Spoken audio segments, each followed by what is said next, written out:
Chapter 317. When they came out of Lord Daoist Jinghe's closed-door meditation room, both Emo Tienga and Qin Shi were in a heavy mood. After walking a bit further, they stopped by the railing at the same time. Tienga! Qin Shi called out. He wanted to say something but hesitated. Emo Tienga smiled and sighed. She hugged his waist and said softly, "I know what you want to say. Don't worry. If there's anything in the virtual sky world that Master can use, I won't be stingy." Qin Shi was moved when he heard what she said. He said gratefully, "Thank you for saying that." "What are you thanking me for?" Emo Tienga chuckled. "He's your master and also my master. In this world, no one treats me better than him except you." Qin Shi didn't say anything and just hugged her tightly. He knew that although she had the indifference and decisiveness a cultivator should have, she was also a person who valued relationships. She would always remember who treated her well, and if there was a chance in the future, she would pay them back double. They both knew their master's injury was very serious, but it wasn't like there was no way. With the spiritual plants in the virtual sky world and Qin Shi's knowledge of many pill recipes, Martial Uncle Zhenyang might not have seen all of those pills. "Later, let's study what medicinal pills can be used to heal Master," Emo Tienga said softly. Qin Shi answered. This was the only thing they could do for their master right now. In their divine senses, a foundation-building cultivator was walking towards them, but they didn't move. There were only maids in Shangqing Palace, and these maids didn't dare to disturb them. However, when the man saw them, he called out, "Auntie! Master!" The voice sounded very surprised. Hearing this voice, the two of them hurriedly separated. They saw Yi Zhenji standing not far away, looking at them with tears almost falling from his eyes. "Zhenji!" Yi Zhenji wiped the tears from the corners of his eyes and murmured, "You're finally back. I knew you'd definitely come back." Emo Tienga recalled what Wu Da and Li Yang said happened to him all these years. Seeing his haggard face, she felt sorry for him. Although Zhenji wasn't her disciple, she brought him up. It wouldn't be an exaggeration to say he was her son. "Zhenji, why did you lose so much weight?" She grasped Yi Zhenji's pulse, then probed his body with her true aura. However, she discovered that he wasn't injured at all. Furthermore, the spiritual aura inside his body was stable. He was already in the middle stage of the foundation-building realm. Upon hearing her question, Yi Zhenji unexpectedly lowered his head and started to cry. Back then, when he lacked experience and his character was a bit weak, he never cried. Today, however, Emo Tienga and Qin Shi were startled. The first thing Emo Tienga thought about was the imprisonment Wu Da and Li Yang mentioned. During those 10-odd years, did he suffer inhumane torture? Seeing them all of a sudden was why he felt so wronged? Qin Shi sighed and asked, "What made you so sad?" Yi Zhenji wiped away his tears, then looked up and said, "Master, Auntie, please save Linbua. Please help me save Linbua." Emo Tienga and Qin Shi looked at each other. Both of them were confused. Linbua? Then the two of them remembered that Yi Zhenji was trapped by Master Daoist Baiyu precisely because of a woman. Could it be this Linbua? Thinking up to this point, the two of them pondered inwardly. Could it be that Zhenji has some sort of relationship with this woman? Yi Zhenji said, "Linbua, come with me. I'll tell you slowly." As he led them, Yi Zhenji first asked them if they had been all right in the past 10 years. When he learned that they had become husband and wife, he was quite happy. Presumably, he had figured it out in the past few years. Then he talked about his experiences in the past few years, which were not different from what Wu Da and Li Yang said. He was indeed imprisoned by Wanderer Baiyu. Before he left, Qin Shi was worried and gave him several magic talismans to protect himself. During those 10-odd years, Yi Zhenji pretended to be incompetent and suffered a lot to numb Wanderer Baiyu. In the end, when Wanderer Baiyu was unprepared, he killed him with magic talismans. After listening to this, Emo Tienga and Qin Shi were quite surprised. Although they both loved Yi Zhenji, they always thought he was a little weak and couldn't be a great person. They didn't expect him to have such scheming and perseverance when he was in danger. It seemed it was the right decision to let him go out to gain experience. Otherwise, he wouldn't have been able to stimulate his potential. The Linbua he mentioned was called Shui Linbua. She was originally from the Eastern Sea. The Eastern Sea had been in chaos for several decades. She was lucky and accidentally found a way to cross Demonic Mountain and come to Kunwo. Her aptitude wasn't good, so she couldn't enter those cultivation sections. As a woman, she struggled to cultivate in Kunwo. Later, she unexpectedly had a fated chance and advanced to the foundation-building realm. She was a foundation-building female cultivator without a backer. Although her aptitude wasn't good, she was a human furnace desired by many cultivators. Wanderer Baiyu took a fancy to her just like that in Kuanzhong City. Coincidentally, on the day Wanderer Baiyu tried to capture her, Yizhenji passed by and was mistakenly thought to be Shui Linhua's accomplice, so he was captured together with her. Later, Wanderer Baiyu discovered Yizhenji's identity. Although he knew he had captured the wrong person, he didn't dare to let Yizhenji go. He was worried that Yizhenji would hold a grudge against him, but he also didn't dare to kill him. He was worried that Yizhenji might have left something like a natal lamp behind. If Yizhenji was tracked down, Wanderer Baiyu wouldn't have a good ending. Therefore, he imprisoned Yizhenji in a place and trapped him with layers of restrictions to prevent others from tracking him. Shui Linhua used some kind of technique to make Wanderer Baiyu mistakenly think she had lost her primordial yin, so she was also imprisoned. She was a loyal person. Seeing that she had implicated Yizhenji, she protected him all these years, saving him a lot of suffering. Because of this, she suffered more than Yizhenji. When she escaped, her injuries were already too serious to heal. Unfortunately, after Yizhenji brought her back, Mo Tiange and Qin Shi weren't there. Lord Taoist Jinghe was seriously injured and in closed-door meditation, so he didn't have time to take care of himself.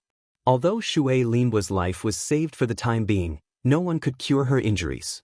After hearing this, Mo Tiange and Qin Shi looked at each other. Both of them had a plan in their minds. Since the two of them went through trials and tribulations together, they must have developed feelings for each other, which was why Zhenji was so excited. Mo Tiange sighed inwardly.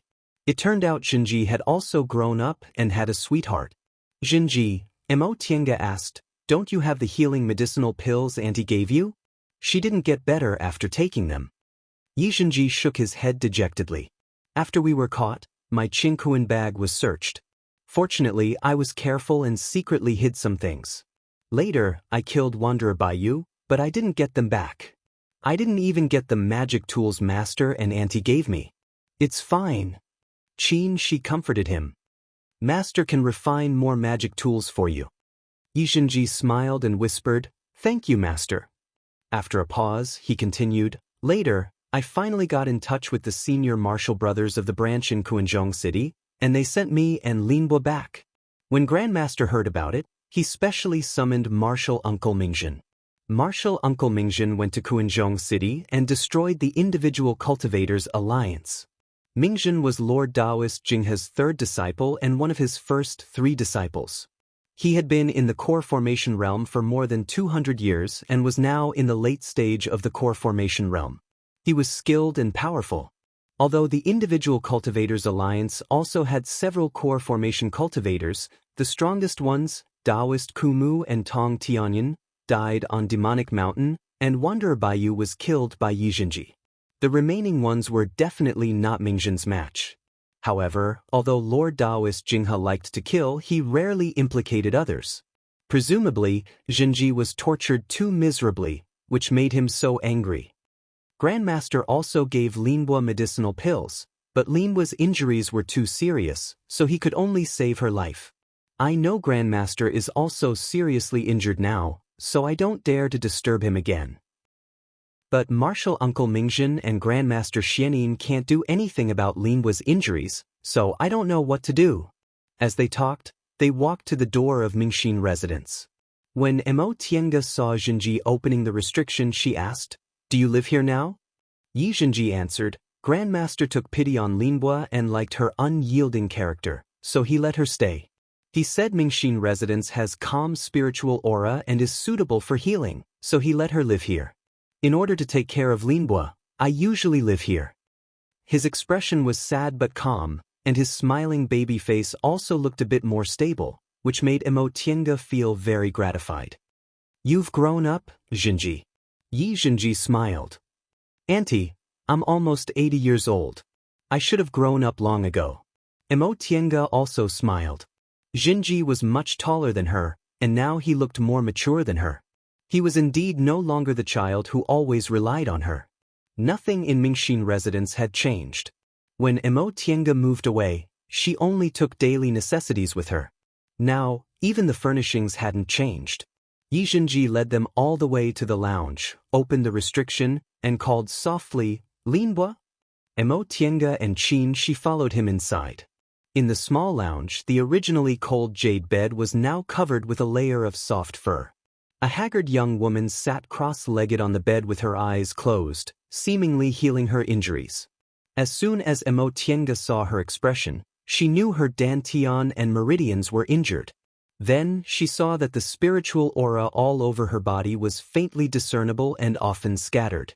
She speculated that her meridians were riddled with holes and couldn't retain spiritual aura at all. She stepped forward, gently took the woman's hand, and carefully probed her spiritual aura. Sure enough, her speculation was confirmed.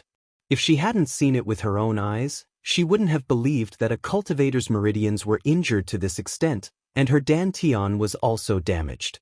If it weren't for the medicinal power settling in her dantian, she would have died long ago.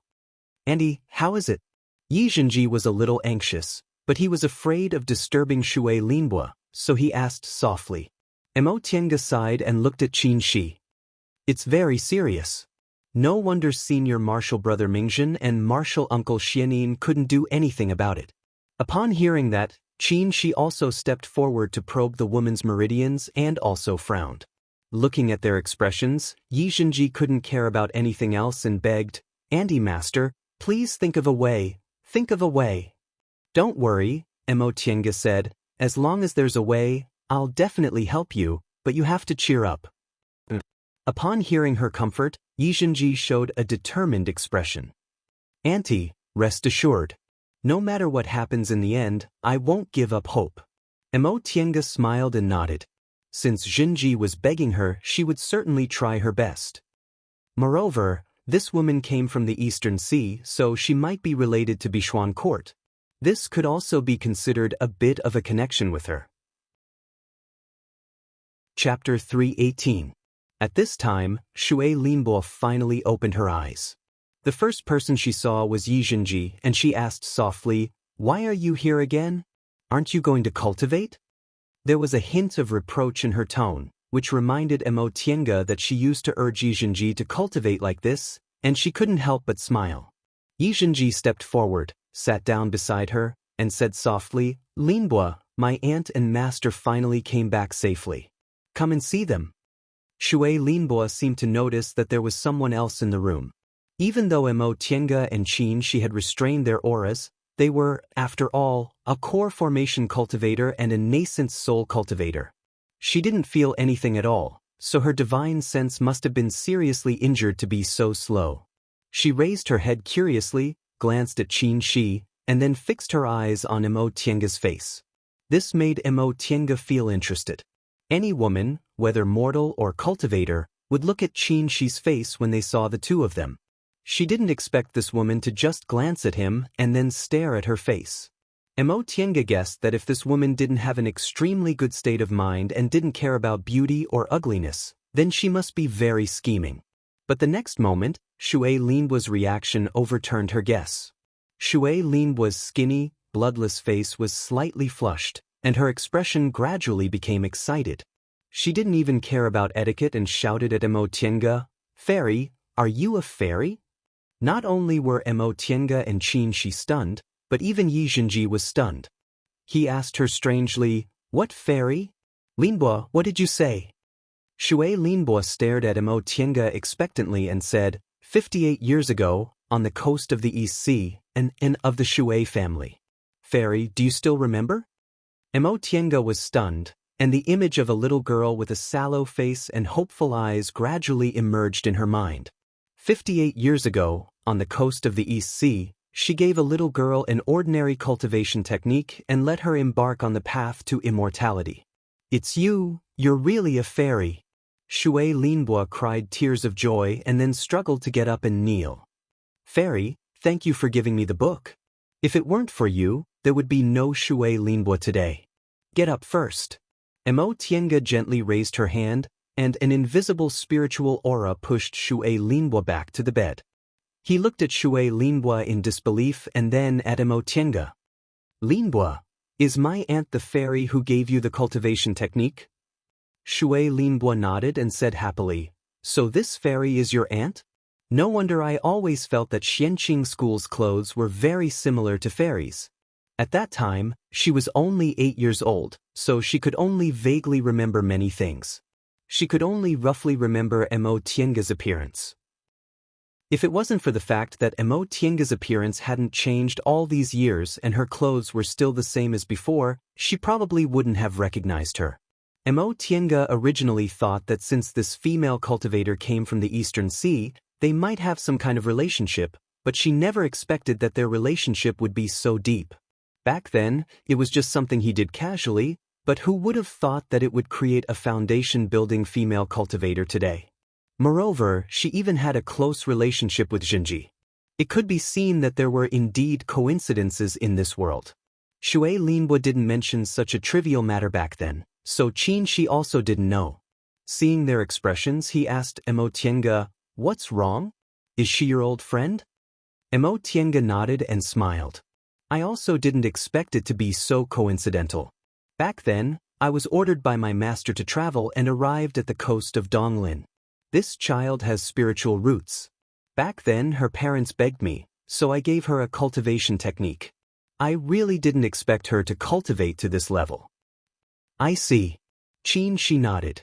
Seeing that Shui Linbo didn't know how to address Qin Shi, Yijinji introduced, Linbo, this is my master, Master Taoist Shoujing. Oh no, my master has advanced to the nascent soul realm. He's now Lord Taoist Shoujing. Shui Linbo was startled and immediately became nervous. She had long known that Yijinji's identity was extraordinary. Her aunt and master were both core formation cultivators, and they were elders of a big cultivation group like Xianqing School. But she didn't expect Qin Shi to advance to the nascent soul realm so soon. She was originally just an ordinary individual cultivator and rarely saw core formation cultivators. It was only after she came back with Yijinji that she saw nascent soul cultivators. Now that she heard the person standing in front of her was a nascent soul cultivator, she was so nervous that she didn't know how to salute. In the end, Qin Shi smiled and said, "You don't have to be nervous. Since you're Jinji's." He paused. There were some things Jinji didn't say, and it wasn't good for him to say them clearly, so he said vaguely, "Grandmaster has allowed you to stay, so you're a disciple of our Clear Spring Peak. Just call me as you should." Shui Linbo calmed down, saluted, and said respectfully, "Greetings to Grandmaster Shoujing." After the salute, Mo Tienga looked at Qin Shi. The two of them had been companions in the virtual sky world for 10 years, and they had long understood many things. Qin Shi understood what she meant, so he said with a smile, "You decide." Mo Tienga also smiled, took out a jade bottle from her robe, and gave it to Yijinji. "Jinji, we'll find a way to treat Linbo's injury. Before that, give her 1 pill every 3 days. After taking it, use your spiritual aura to help her heal for 4 hours." "Yes, Auntie." Mo Tienga smiled and said to them, "Your master and I just came back, and we still have other things to arrange, so we'll go back first. You can heal and cultivate as usual." "Yes," Yijinji said hurriedly, "Auntie, I'll see you out." Mo Tienga raised her hand to stop him. "No need. Just watch over Linbo." She nodded at Shui Linbo with a smile, then left with Qin Shi. After leaving Shangqing Palace, the two of them had their own thoughts. They walked at the same time, one going east and the other going south. After walking about 10 steps, they realized that the other party didn't go with them, so they stopped and turned around, stunned. "Why are you going that way?" After asking at the same time, they were stunned again, remembering that their caves weren't in the same place. The two of them laughed at each other, sighed, and walked together. "What should we do?" Qin Shi asked. "Should we go to your cave or mine first?" Mo Tienga said, "Let's go back to our respective caves. We haven't been back for a long time, so we have to deal with things first. We'll contact each other when we're done." Qin Shi thought about it and nodded. Remember to send me a summoning talisman. Mo Tiange nodded, and the two of them separated and went back to their caves. Since they were married, they naturally had to live together in the future. The two of them had also discussed this matter. Qin Shi said that his cave looked inconspicuous, but it was actually located on a relatively large spiritual eye in the spirit vein of Clear Spring Peak. He also thought of many ways to enhance the spiritual aura there, and now it was not inferior to Shangqing palaces. And the most important thing was that it was very secluded and there were few idle people around, which suited their quiet personality. Mo Tiange's current cave was big enough and the spiritual aura was also good, but because it was too big, there would be a lot of people to take care of it. Moreover, the two of them probably wouldn't accept many disciples, so it was better to give it to others and make the best use of it. Mo Tiange thought for a long time and agreed. Her current cave was used by Lord Taoist Xianyin before he formed his nascent soul. She only lived there for 2 years, so there weren't many things, so it was convenient to move. But no matter how convenient it was, she couldn't move immediately. She still had to go back and deal with some chores. Fortunately, Xianqing School Steward's Hall was very capable. She had been gone for 10 years, but the cave was still in good condition. The things that needed to be done weren't left behind at all, and the spirit stones used were all deducted from her offerings. She hadn't received offerings for 10 years, but now she received a huge sum of money all of a sudden. When she finished her business and told the steward's hall that she wanted to move to another cave, Qin Shi's summoning talisman arrived. Upon hearing that she wanted to move to Qin Shi's cave, the steward of the steward's hall was so surprised that his jaw almost dropped. Now that he saw Mo Tiange smiling after receiving the summoning talisman, his imagination began to run wild. Mo Tiange was about to reply when she sensed a nascent soul cultivator approaching. Then, Qin Shi landed on a flying cloud and walked in. She was surprised. Why did he come? She just received the summoning talisman. Qin Shi smiled. I just remembered that I was going to the spiritual beast pavilion to pick up the spiritual beast I was fostering, so I came out. After answering, Mo Tiange remembered that the steward of the steward's hall was still there, so she said to that person, "All right, I'll leave everything to you. Go do it." That person's gaze shifted back and forth between her and Qin Shi. He bowed to Qin Shi and was about to leave, but he suddenly remembered that he was no longer a core formation cultivator, so he hurriedly bowed to him and left to handle the matter. Mo Tiange stared at the steward's back and sighed. I guess he must be thinking, this martial Uncle Qingwei seems to be well behaved, but I didn't expect her to hook up with Grandmaster Shoujing. She really doesn't show her true colors. Qin Shi couldn't help but laugh when he said the last sentence in a very funny tone. Seeing him laughing, Mo Tiange couldn't help but laugh as well. She asked, "Are you done with your business?" Qin Shi sat down next to her and put his arm around her waist out of habit. He answered, "What can happen to my small cave? I just need to ask him a few questions." Mo Tiange nodded. That's true. A small cave has its own benefits. She paused for a moment then asked, "What do you think about Master's matter?" This question made Qin Shi's smile disappear. He said, "This matter can't be rushed. We still have to go see Master in 2 days. How about this? It's not convenient to tell him about the virtual sky world, but we can show Master a few kinds of medicinal pills first and tell him we found a lot of spiritual plants on Demonic Mountain. In this way, Master will believe we have the ability to help him, and then he'll tell us if there are medicinal pills that can treat his injury." Mo Tiange agreed. What about Shui Linhua? This question stumped Qin Shi. To be honest, I've never seen anyone with such a serious injury, and I don't know what to do. There are several medical cultivators in our sect who may know more about injuries. Why don't we ask them? Oh, right. His reminder reminded Mo Tiange of senior martial brother Kuang Zhu and his family in Seoul's Retreat Peak. She'd better find time to ask them. These 2 things can't be rushed. Right now, there's one thing I have to discuss with you. Qin Shi looked at her and said helplessly, "My soul formation is of special significance to the sect, so Martial Uncle Zhenyang sent a message saying that we'll hold a soul formation ceremony. In addition, although we've made a blood oath and become husband and wife, We should also hold a dual cultivation ceremony. Don't. Mo Tienga immediately refused. Then, seeing his puzzled look, she lowered her head and explained, "You can decide the soul formation ceremony, but can we forget about the dual cultivation ceremony? I really don't like that." Qin, she thought for a moment, then nodded. "I know what you mean. I also don't like that kind of atmosphere. How about this? I'll just tell Martial Uncle Xinjiang and make an announcement at the soul formation ceremony." Mo Tienga accepted this idea, so she didn't say anything. Chapter 319. Lord Taoist Xinjiang originally planned to organize Qin Shi's soul formation ceremony on a large scale like Lord Taoist Xianyin did last time, but Qin Shi refused.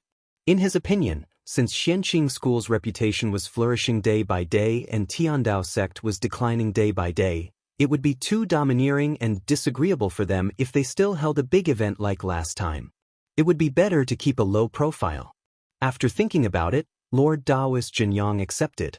Xianqing school had never been a high-profile cultivation group, so it was better for them to be a bit more modest. After Mo Tienga heard what he said, she laughed inwardly. In the end, it was just that he found it troublesome and didn't want to socialize with others. However, this was for the best. At that time, she would have to go out and meet people, and she was also afraid of trouble. Upon learning that Mo Tienga had returned safely, her friends in the school all sent her greetings through summoning talismans. Among them, Luo Fengxue even paid her a visit. Mo Tienga hadn't returned for 10 years, but she heard a lot of gossip from Luo Fengxue. First of all, after junior martial brother Bai Yanfei married senior martial sister Wu, he discovered that although this senior martial sister Wu was gentle and honest, she had a stubborn temper and always tried to control him, which annoyed him endlessly. However, his master, Lord Taoist Xinjiang, also protected senior martial sister Wu, leaving him helpless.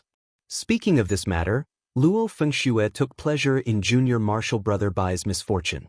She rudely mocked that junior martial brother Bai deserved it. As for junior martial sister Jiang, she had been living a good life for the past few decades.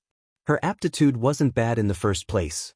After decades of dedicated cultivation, she actually rushed from the early stage of the foundation building realm to the late stage in one go. This kind of speed was rare in the entire celestial pole. If her cultivation went smoothly in the future, she might be able to form her gold core when she was about 150 years old. As for that junior martial brother Bai, he had yet to reach the peak of foundation establishment. Seeing that junior martial sister Jiang, whom he looked down upon, had caught up to him, he wondered if he regretted it. Regarding this matter, Luo Fengxue said, "In my opinion, it's fortunate that junior martial sister Jiang didn't marry him. Otherwise, she wouldn't have the achievements she has today. It's a pity that senior sister Wu has to take care of chores for him every day. She doesn't even have much time to cultivate." Sigh. Luo Fengxue was very popular among female disciples. Since senior martial sister Wu had a gentle temperament, presumably, Luo Fengxue also had a good relationship with senior martial sister Wu. Putting this matter aside, his old friends were all doing well at the moment. During these 10 years, senior martial brother Kuang Zhu of Seoul's retreat peak had already formed his gold core. Roughly estimating, the first time Mo Tienga met him was almost 70 years ago. At that time, he was already in the late stage of the foundation building realm. His cultivation had been very smooth, and it was only a matter of time before he formed his gold core. Yi Jingwen, on the other hand, was rather pitiful. He had tried once but failed to form his gold core. However, he was still young, only a little over 100 years old, so there was no need to be anxious. They hadn't seen each other for 10 years, so Luo Fengxue spoke for a long time before leaving. In the end, Luo Fengxue mischievously congratulated Mo Tienga. "Tienga, I still haven't congratulated you. How did dual cultivation feel?" Mo Tienga was embarrassed by her laughter, so she pretended to be angry and said, "I still haven't settled the accounts with you. What's senior martial brother Qin? You also cheated me." Luo Fengxue burst into laughter. "You're the one who thinks that. At most, I just didn't clarify things. I didn't lie to you. You clearly knew I was deceived, yet you still followed along and hid it from me." Mo Tienga grunted. All right. Luo Fengxue finished laughing and put her arm around Emo Tienga's shoulder. When Martial Uncle Shoujing brought you back, I knew the relationship between the two of you wasn't ordinary. But now that things have come to this, I still find it inconceivable. You're really a lucky guy. Emo Tienga also laughed. Similarly, he's also a lucky guy. Luo Fengxue was stunned, but she soon burst into laughter and patted Emo Tienga's shoulder. All right, since you want to move your immortal's cave, I won't give you any more trouble. I'll head back first. Remember to chat with me later when you have time. Emo Tienga stood up and saw her out. After leaving her immortal's cave, Luo Fengxue flew into the air. When she looked down, she happened to see Emo Tienga welcoming Qin Shi inside. She couldn't help but sigh. It seemed second senior martial sister was going to be sad. However, when she recalled Emo Tienga saying he's also a lucky guy, Luo Fengxue felt that this had nothing to do with aptitude or identity. Perhaps this was where second senior martial sister was inferior to Emo Tienga? Right after Luo Fengxue left, Qin Shi came and immediately asked her, "When are you moving?" Upon hearing his impatient tone, Emo Tienga smiled. "Why are you in such a hurry? It's not like I won't move." Qin Shi said bluntly, "I miss you." Although the two of them had long been intimate, Emo Tienga still blushed when she heard this. "All right, the steward's hall has taken care of the matter, so I can go now." Qin Shi was overjoyed. He took her hand and walked away. "Let's go then." "Hey," Emo Tienga said helplessly, "there's still something else." Qin Shi widened his eyes. "Didn't you say everything was taken care of? Why is there something else?" He looked suspicious. Obviously, he thought this was just an excuse. Emo Tienga felt annoyed and amused at the same time. She said, "Why are you in such a hurry to go back? Those things will be taken care of by the steward's hall. It's not dark yet, so we can go see Master." At the mention of Lord Daoist Jinghe, Qin Shi's suspicious expression disappeared. He asked her, "What medicinal pills should we give to Master?" Emo Tienga thought for a moment, then said, 9 Revolution Spiritual Heart Pill, Extreme Pure Golden Pill, Tai Pulse Moistening Pill. All of these are fine. In addition, we'll also bring 2 flowerless golden fruits. Flowerless golden fruits wither soon after they're picked. Isn't this a bit hard to explain? Emo Tienga smiled. What's hard to explain? You're already a nascent soul cultivator. It shouldn't be a problem for you to preserve them for a year or so, right? Qin Shi thought for a moment, then nodded. You're right. If we surround the flowerless golden fruits with a large amount of spiritual aura and seal them with special talismans, they won't be preserved for a long time, but they'll be fine for a year or so. After that, the two of them entered the virtual sky world to prepare. There were 2 flowerless golden trees inside the virtual sky world. One of them was bearing fruit, which was useful for cultivators above the nascent soul realm. Emo Tienga was still in the core formation realm, and Qin Shi had just reached the nascent soul realm, so they hadn't picked it yet. These 2 flowerless golden trees were tens of thousands of years old. They were relatively long-lived spiritual trees that bore fruit once every 100 years, and only a few fruits would be born each time. They carefully picked them and put them in jade boxes. Qin Shi also used some methods to seal the spiritual aura. Soon after, the two of them left the virtual sky world and went to Shangqing Palace together. Lord Daoist Jinghe was still in the closed-door meditation room, and this time, Lord Daoist Jinyang was also present. Upon seeing them, Lord Daoist Jinyang smiled kindly. "Shoujing, Qingwei, why are you here?" The soul formation ceremony hadn't been held yet, but just like Tienga, Qin Shi still called out, "Martial Uncle Jinyang." Okay, you don't have to be so polite." They were only halfway through their greetings when Lord Daoist Jinyang lifted them up. The happiest person about Qin Shi's soul formation was actually Lord Daoist Jinyang. Emo Tienga and Qin Shi stood up, then greeted Lord Daoist Jinghe. Lord Daoist Jinghe was in good spirits today, so he said with a smile, "Stand up. I've never seen the two of you so polite before. You're indeed different after getting married." Upon hearing his teasing, Emo Tienga felt relieved. Apparently, Master's condition today wasn't bad. He even knew how to joke. Before they arrived, the two nascent soul Tao lords were talking about something. After Mo Tiange and Qin Shi took their seats, Lord Taoist Jinyang was the first to ask, Shoujing, Qingwei, what brings you here? Qin Shi answered, we came to see Master's condition and ask if there's anything we can help with. Lord Taoist Jinyang nodded, feeling quite gratified. You're very considerate. Your master's injury won't threaten his life, so you don't have to worry about it. Yes. Qin Shi looked at Lord Taoist Jinghe and asked, Martial Uncle Jinyang, are there any medicinal pills that can treat master's injury? There are several kinds of medicinal pills, but the spiritual plants they need are really hard to find. Alas, there are very few natural treasures in the world nowadays. Cultivators above the nascent soul realm can hardly take medicinal pills.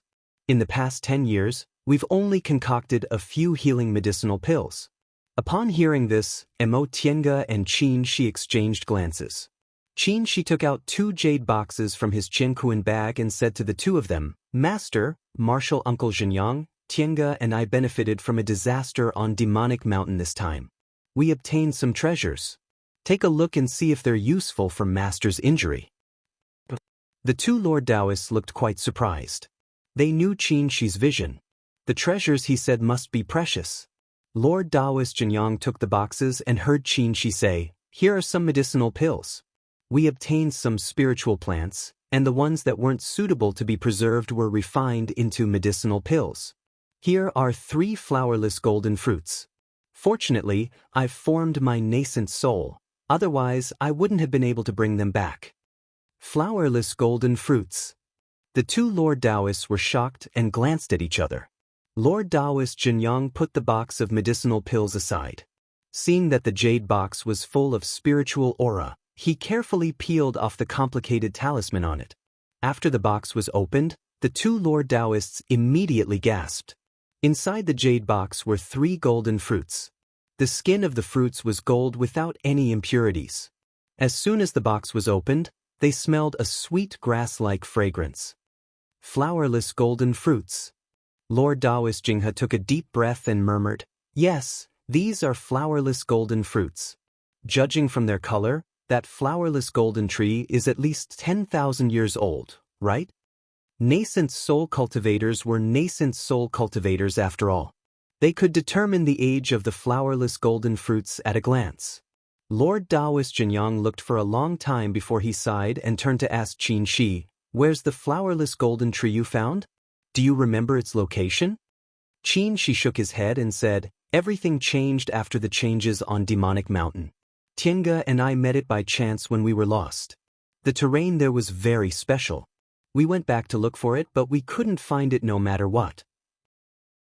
A place like Demonic Mountain couldn't be speculated with common sense, so Qin Shi wouldn't be exposed even if he lied casually. Sure enough, Lord Taoist Jinyang didn't doubt him. He just sighed regretfully.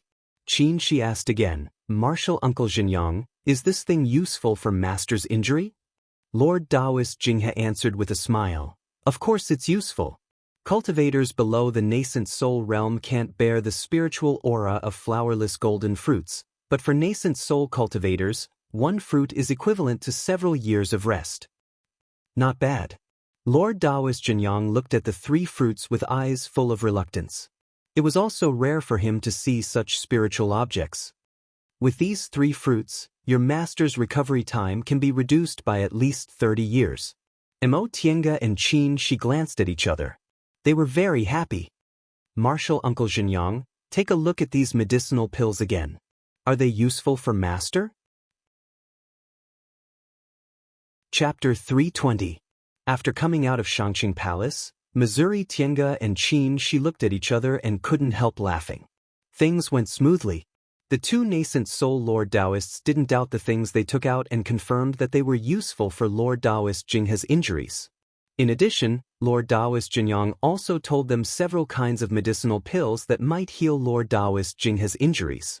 Mo Tiange remembered that the main ingredients of these medicinal pills were in the virtual sky world, so she could make some.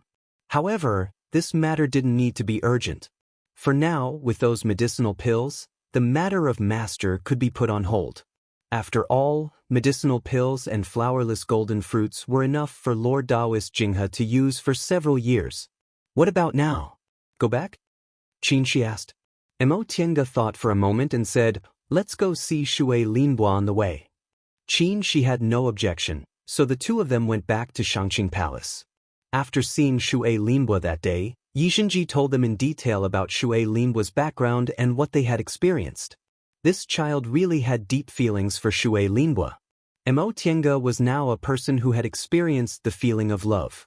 After listening to him, she felt pity for him and agreed to do her best to save Shui Linbo. The two of them went to Mingxin residence with familiarity. Mo Tiange skillfully opened the restriction, entered the small courtyard, and went to the lounge. Linbo? Mo Tiange called out. Shui Linbo's divine sense was really slow. After a long time, she woke up and hurriedly got out of bed to open the door. Grandmaster Shoujing, Martial Uncle Qingwei. Mo Tiange smiled and pressed her back on the bed. She pulled out 2 chairs and sat in front of her. You don't have to be nervous. We just came to see. Shui Linbo responded and then said hesitantly, Jinji went to get his disciples' quota. He'll be back in a while. Mo Tiange smiled and said, we came to see you. Hearing this, Shui Linbo became nervous again. How can I? It's okay. Facing the two of them, she was so nervous, which made Mo Tiange feel helpless. She turned to look at Qin Shi and said, Senior martial brother, why don't you go see Master first? I'll talk to Linbo. The two of them had just come out of Lord Taoist Jinghe's place, so she obviously wanted Qin Shi to leave first. Qin Shi also knew that Shui Linbo was so nervous because he, a nascent soul cultivator, was present, so he followed her words and said, okay, I'll wait for you at Master's place. All right, go ahead. Qin Shi smiled and got up to leave. The moment the door closed, Shui Linbo heaved a sigh of relief. Mo Tiange asked, are you afraid of him? Shui Linbo was startled and replied in a low voice, Martial Uncle Qingwei, please forgive me. Grandmaster Shoujing's cultivation level is so high that I'm nervous when I see him. Besides, since that incident, I've been afraid to see men. Oh, I see. Mo Tiange nodded to show her understanding. She couldn't help but feel a little sympathy for Shui Linbo. In order to escape the fate of being a human furnace, she had disguised herself as a man and didn't dare to reveal her true identity. Mo Tiange regained her train of thought and asked again, you're not afraid of Jinji? Shui Linbo's eyes flickered, and she lowered her eyes and said, I implicated him that day, but he didn't care and even suffered so much for me. Why would I be afraid of him? Mo Tiange saw that although Shui Linbo tried to stay calm, her hands were trembling a little. She smiled and asked straightforwardly, do you like Jinji? Shui Linbo trembled and raised her head. Surprise flashed in her eyes, but she slowly calmed down and answered, I like him. Her answer was straightforward, which made Mo Tiange like her even more. She continued to ask, then do you want to be with him? This question made Shui Linbo fall silent. After a while, she said, Martial Uncle Qingwei, I know I'm not talented and seriously injured, so I'm not a good match for Jinji. Before I recover, I don't want to think about this problem. Hearing this, Mo Tiange was stunned and couldn't help but recall that she also had such a self-harming thought. However, she was different from Shui Linbo. She thought that with Qin Shi's identity, she didn't have much hope, but she never thought she didn't deserve him. Of course, Shui Linbo's experience was different from hers. Even if there were similarities, they couldn't think the same way. Seeing that she didn't speak, Shui Linbo felt a little uneasy. After a while, she said, Martial Uncle, I understand. Jinji is your nephew and the disciple of a nascent soul cultivator. He's not someone I can match. That's not what I mean. Mo Tiange interrupted her and said with a smile, I won't meddle in the affairs between you and Jinji. It's his freedom to choose whoever he wants. I believe he doesn't need a Dao companion with good aptitude to help him cultivate. Shui Linbo's eyes widened when she heard this. You mean, Mo Tiange continued, I came to see you today for 2 reasons. One is to see your injury, and the other is to hear about you. After all, Jinji likes you, so I also want to know more about you. She smiled and asked, "Would you like to tell me?" Shui Linbo was stunned for a long time before she reacted. "Oh, of course, of course." She calmed down and began to speak slowly. "Back then, Martial Uncle Qingwei passed by Linhai and gave me a cultivation technique manual, so I embarked on the path to immortality. I didn't have good aptitude, so my cultivation was very slow. Fortunately, the cultivation technique manual Martial Uncle gave me was very good, so I entered the first layer of the aura refining realm smoothly. Female cultivators in Linhai can enter Bishuan Court if they have a high cultivation level, so as soon as I entered the first layer of the aura refining realm, I wanted to go to Bishuan Court's guide aunt. At this point, she smiled and said, "I think Martial Uncle Qingwei knows what happened at that time. Linhai was in chaos, Bishuan Court was almost wiped out, and individual cultivators all went into hiding. At that time, I was only a teenager and stupid. Going to Bishuan Court was like walking into a trap. Fortunately, someone saved me and I escaped from the wolf's den."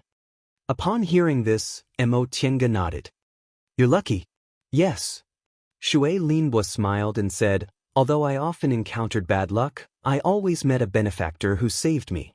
The person who saved me was also a senior martial sister from Bishuan Court. After she saved me, she pitied me because I was muddle-headed, so she took me with her. Fortunately, these things didn't involve mortals. Our family lived in a remote place, so normally, no cultivators would go there. That senior martial sister and I went back to the seaside and found an island in the eastern sea to hide." At this point, she smiled.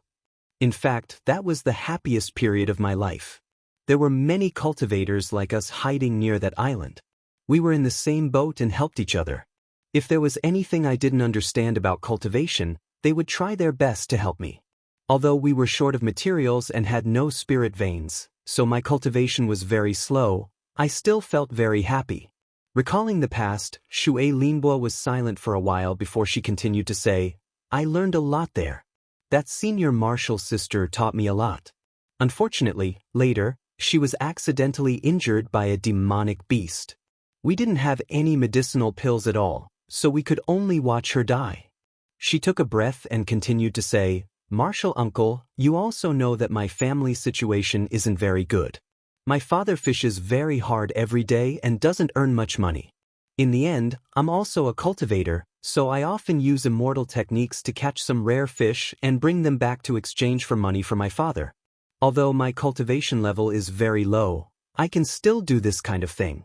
This way, the family situation will be much better, and Xiaobao can also go to school. How good would it be if it could always be like this?" Her voice became gloomy. She probably remembered something unpleasant again.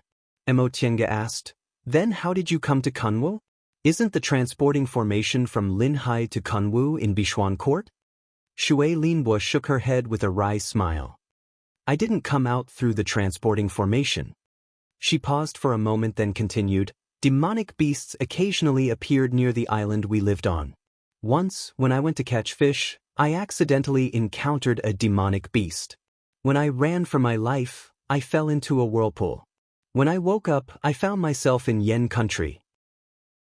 "I see." Mo Tiange was slightly surprised. Linhai wasn't close to Yen country.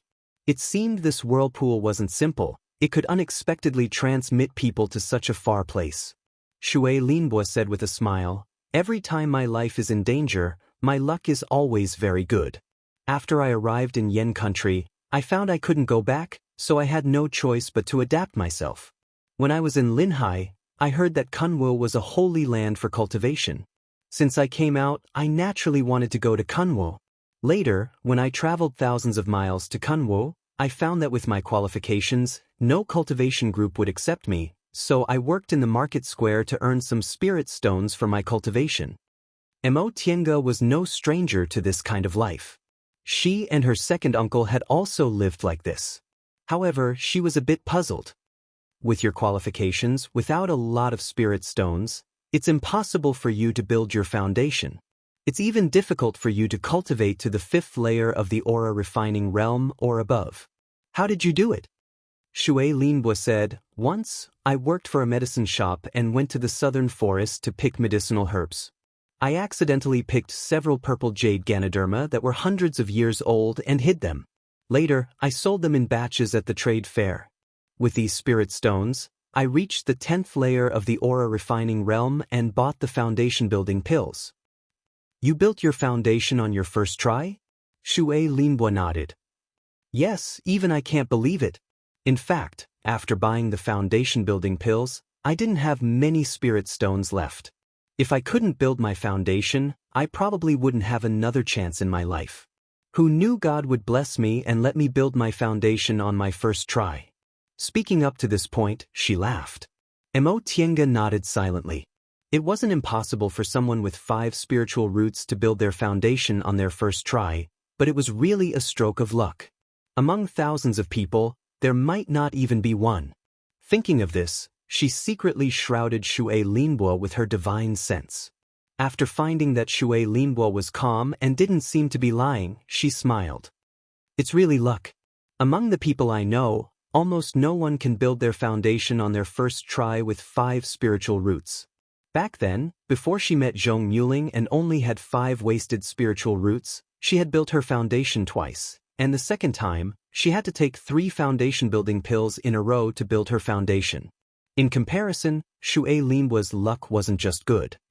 Yes, even I find it incredible, Shui Linbo said with a smile. Although I've wandered around and suffered a lot over the years, God always cares for me.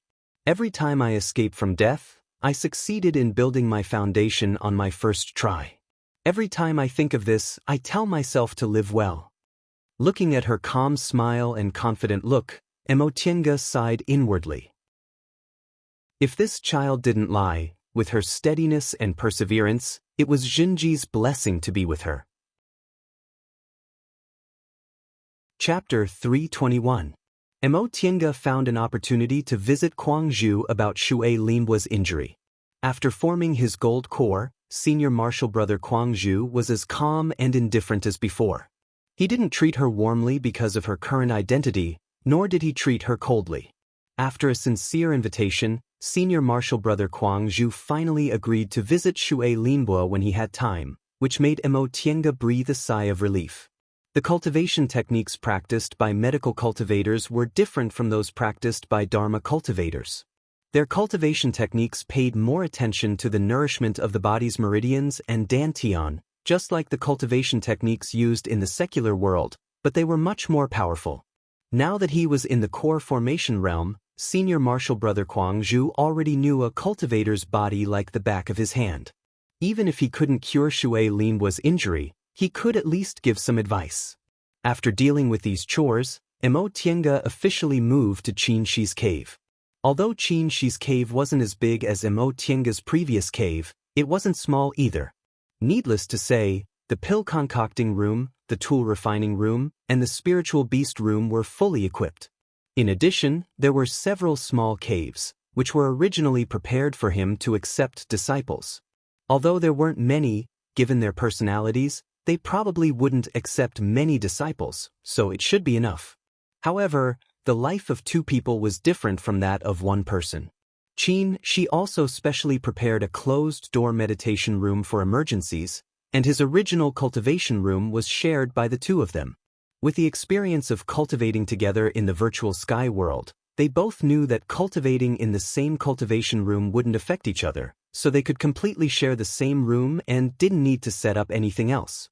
However, they had different opinions about the place where they usually cultivated. Do we need to arrange the cultivation room like this? Anyway, we can enter the virtual sky world to cultivate, can't we?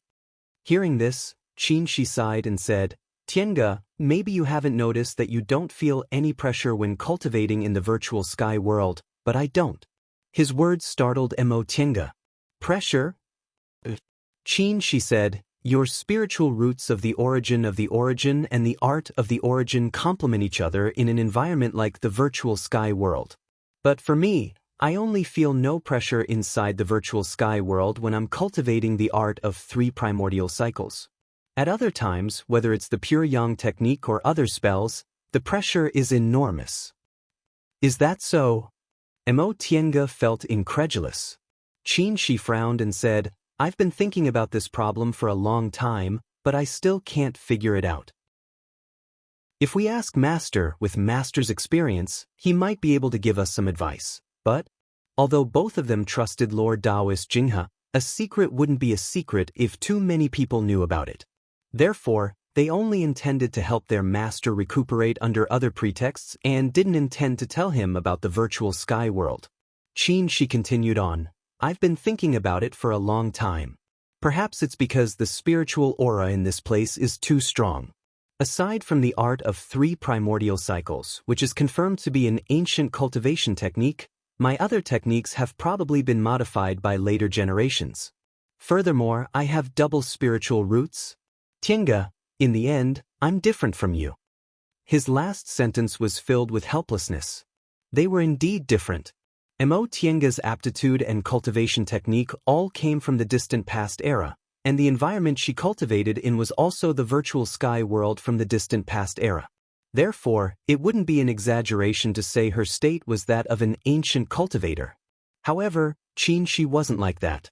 He was a pure cultivator of this era, and he merely cultivated the art of 3 primordial cycles. Tiange also heaved a sigh. She knew what she said was true. Moreover, he was already in the nascent soul realm now, so he could feel many things more clearly than she could. Nevertheless, hope was ignited in her eyes. She said, Senior Yuan Bao is the same as you. He also cultivates the pure yang technique, but he can cultivate very well in the virtual sky world. He must have a way. She smiled. I've never doubted that. However, we might have to wait a little longer. As he stared at Tiange, a lot of emotions flashed through his eyes. There was love, reluctance, helplessness, and confusion. He used to think his woman should be protected under his wings, but Tiange let him know that what she wanted wasn't protection. Instead, she wanted to be connected and walk side by side with him. Now that he was in the nascent soul realm, he had enough ability to protect her, but he felt more and more helpless. In terms of cultivation level, she was inferior to him, but in terms of cultivation, they couldn't stand side by side. For Tiange, the virtual sky world was the best place for her to cultivate. However, after advancing to the nascent soul realm, she increasingly felt that cultivating in the virtual sky world wasn't a good choice in his current state. But what Tiange said was right. Yuan Bao could cultivate in the virtual sky world. So could he? So what did he lack now? Yuan Bao had a pure yang constitution. Although he wasn't born with it, his constitution wouldn't be too bad after being transformed by the yang spiritual bead. Yuan Bao's main cultivation technique was the pure yang technique, and his pure yang technique had also been cultivated to a relatively high level. Of course, Yuan Bao was a deification cultivator. The depth of his cultivation level was still incomparable to Qin Shi. Right. Qin Shi's eyes flashed. After advancing to the nascent soul realm, he discovered that the nascent soul realm was much stronger than the core formation realm. The tenacity of the meridians and the capacity of the spiritual aura in the Dantian were more than 100 times higher than in the core formation realm. Similarly, when he cultivated, the spiritual aura he needed also increased to a frightening level. This was already the case from the core formation realm to the nascent soul realm. What about from the nascent soul realm to the deification realm? Yuan Bao was like a fish in water in the virtual sky world. Was it because he was a deification cultivator and the spiritual aura in the human world couldn't satisfy his cultivation, so he could adapt to the spiritual aura in the virtual sky world so well? But if that was the case, things would be troublesome. Other things were easy to deal with, but this cultivation level was something he couldn't rush. There hadn't been a deification cultivator in the celestial pole for tens of thousands of years, so he wasn't sure whether he could advance to the deification realm or not. What's wrong? Tiange asked when she saw his expression changing. Qin Shi sighed and explained to her the problems he was thinking about just now. Tiange also sank into contemplation. She originally thought their dual cultivation was a match made in heaven. With the addition of the yin and yang dual cultivation technique Yuan Bao gave them, their cultivation path would be much easier in the future. But when things came to a head, problems she never thought about surfaced one after another. If that was the case, They could only maintain their original cultivation pace and wouldn't be able to better use the advantages of their constitutions. The most important thing was that in the Middle Ages era, many cultivators ascended. With her current state, even if she couldn't ascend, she could at least cultivate like Zhong Muling. But what about Qin Shi? Qin Shi was a genius cultivator in this era, but the bottleneck to advance to the deification realm was difficult even for geniuses. Forget it, let's not think about it for now, Qin Shi said. I think maybe when you reach the nascent soul realm, everything will be solved. After all, our cultivation levels are still a big gap, and we can't even thoroughly understand the yin and yang dual cultivation technique. Mo Tiange also knew that if Qin Shi couldn't think of a solution, it would be very difficult for her to think of one with her cultivation level and vision. Fortunately, they had a lot of time and didn't need to be in a hurry. Since Qin Shi already knew about the existence of the virtual sky world, there was no need to hide those medicinal pills. Nascent soul cultivators could live for more than 1,000 years.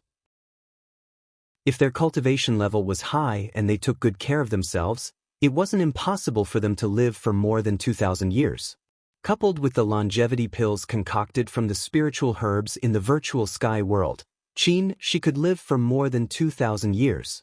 Right now, he was only a little over 200 years old. As for Mo Tiange, a core formation cultivator's lifespan was about 600 to 800 years. She had also taken longevity pills, so she could live for more than 1,000 years.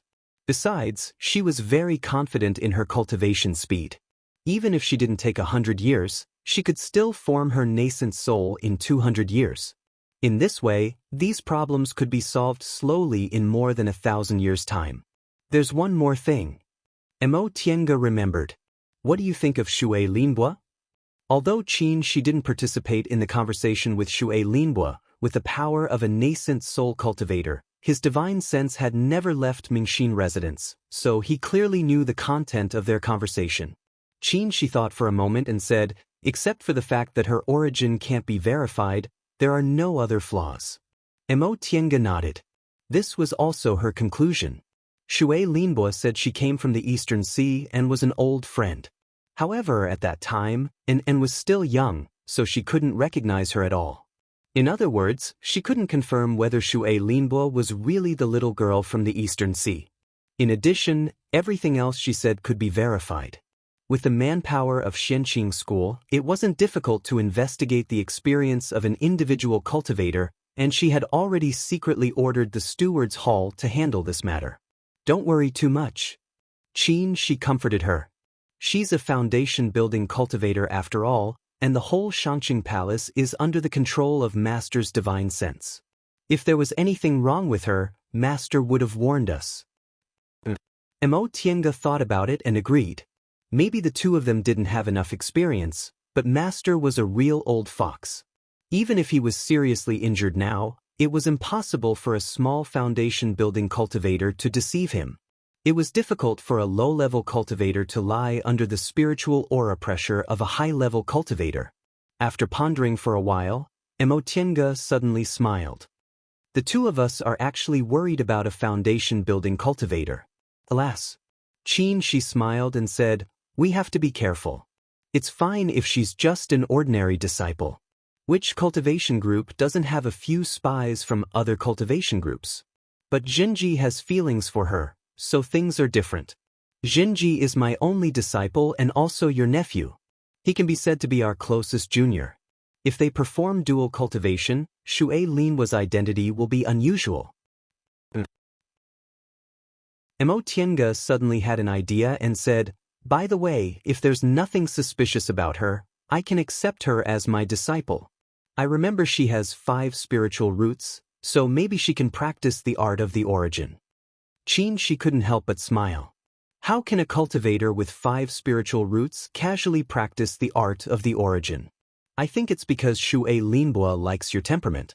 You also want Zhenji to feel at ease, right? Mo Tiange lowered her head in embarrassment when he hit the nail on the head, but she felt she was right, so she said confidently, I'm a core formation cultivator now, so it's only right for me to accept a disciple. At least, I can ask someone to run errands for me. And it's only right. Qin Shi nodded, but the next moment he glanced at her with a faint smile. However, Master Taoist Jingwei, you're a genius who formed your gold core within 100 years, and you're also Lord Taoist Jinghe's last disciple and Lord Taoist Shoujing's dual cultivation Tao companion. What disciple can't you accept?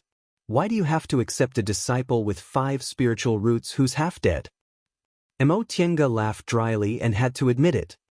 Fine, if Shui Linbo recovers, Jinji will most likely perform dual cultivation with her. At that time, I'll accept her as my disciple as a gift to Jinji. Qin Shi agreed, but he emphasized, we'll talk about this later. At the very least, we have to clearly investigate her origin and make sure there's no doubt about it. Don't worry, I know that. Chapter 322. Before long, the nascent soul ceremony was held as scheduled. It was very low-key this time. Only some friendly sects of Xianqing school received invitations and came to participate. However, the guests who came were led by at least core formation cultivators. The standard wasn't any lower than last time. Because of this, Mo Tiange was very busy. There weren't many guests, but they were at least core formation cultivators, so they needed to receive them. She was Qin Shi's Tao companion now, so she obviously couldn't stay out of it. Compared to receiving guests, the real soul formation ceremony was actually very simple.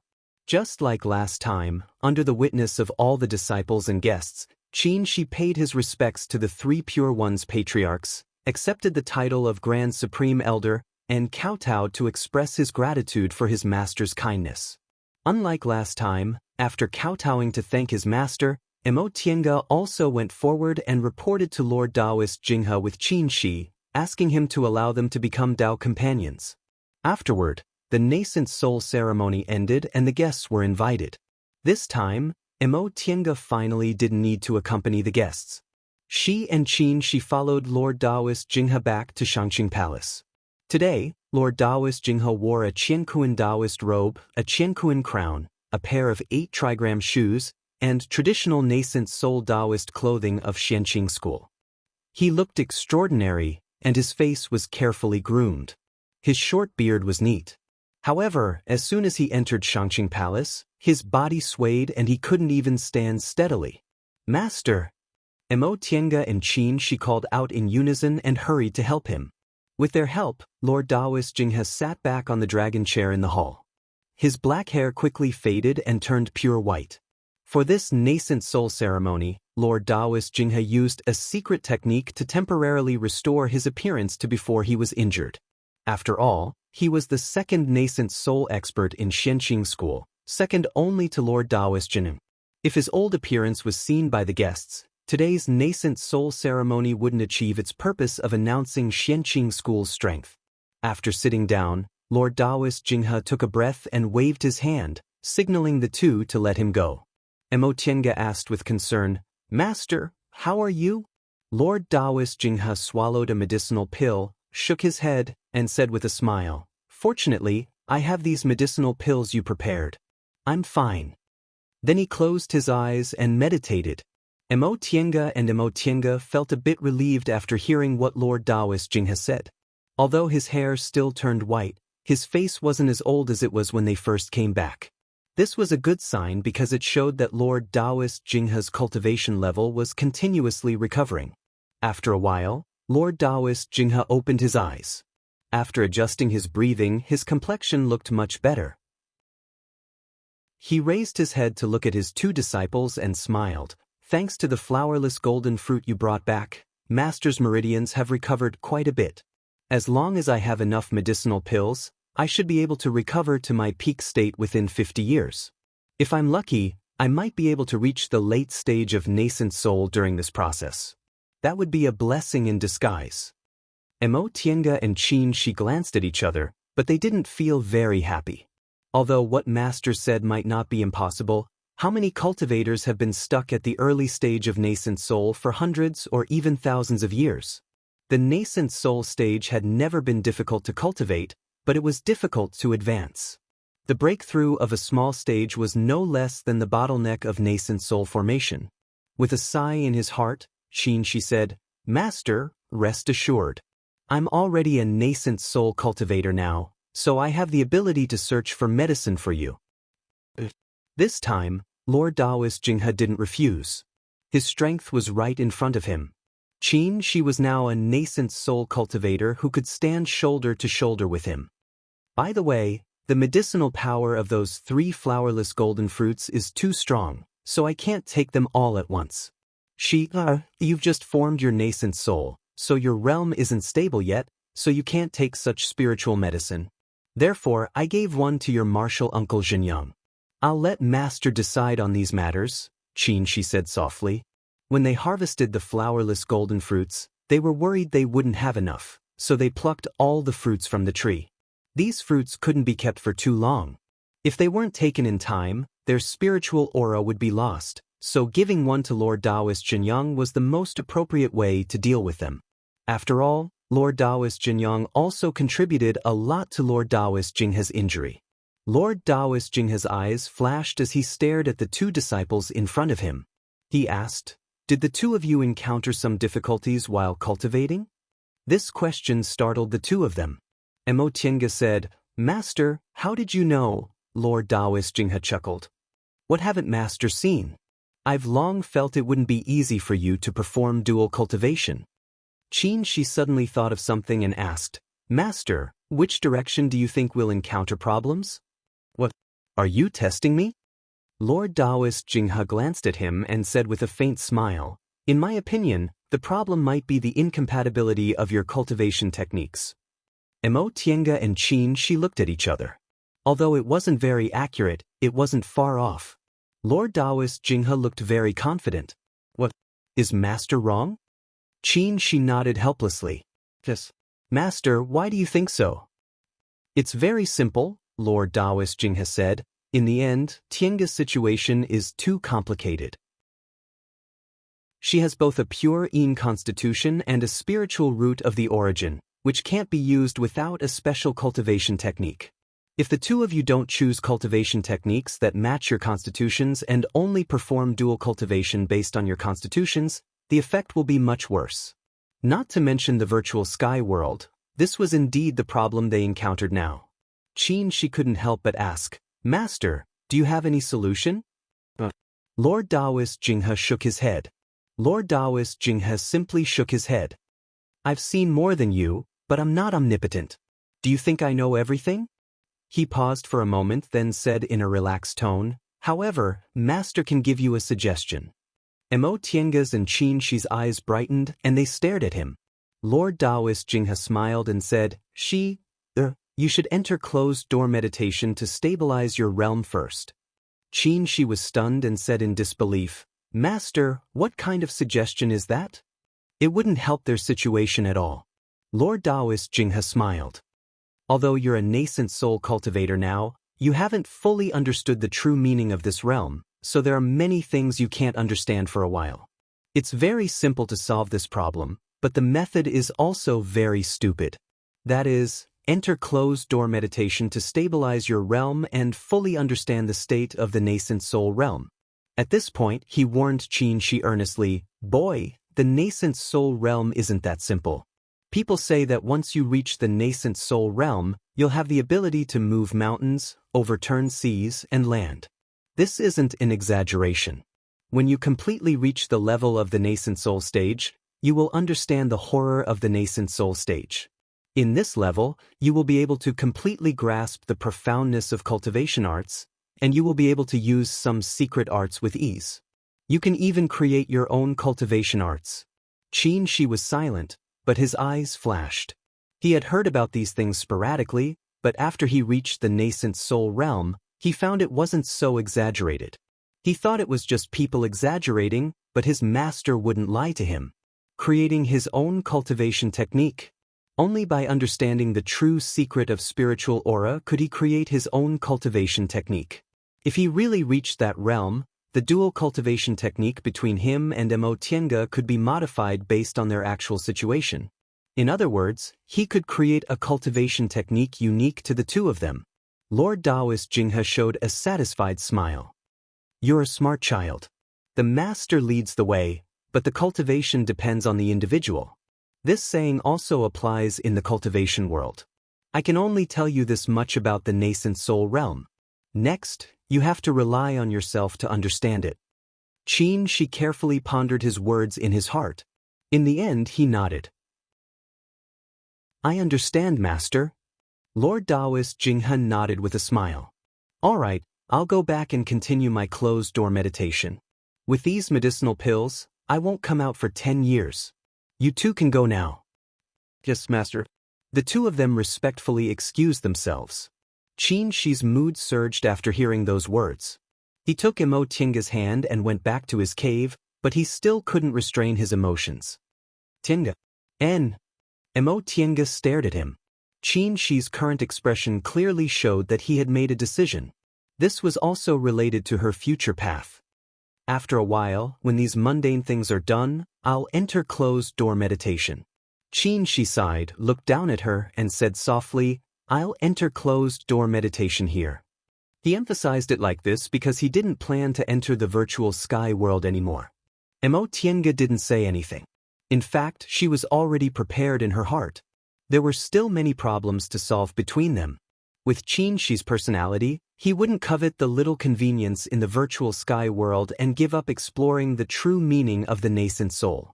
He stayed in the virtual sky world for 10 years, and his art of 3 primordial cycles had been cultivated to a certain realm. His cultivation speed for other cultivation techniques and secret techniques was far slower than the art of 3 primordial cycles, so in this case, staying in his cave for closed-door meditation was much better than entering the virtual sky world. But in this way, the two of them would have to separate again. She didn't feel it was unbearable. How could cultivators stay together forever? Each of them would enter closed-door meditation for a few years or a few decades. They were both people with firm Tao hearts. If they stayed together all the time, it would go against their hearts. I understand. Seeing that she agreed calmly but her eyes were full of reluctance, Qin Shi couldn't help but hug her. Half a day later, everything stopped.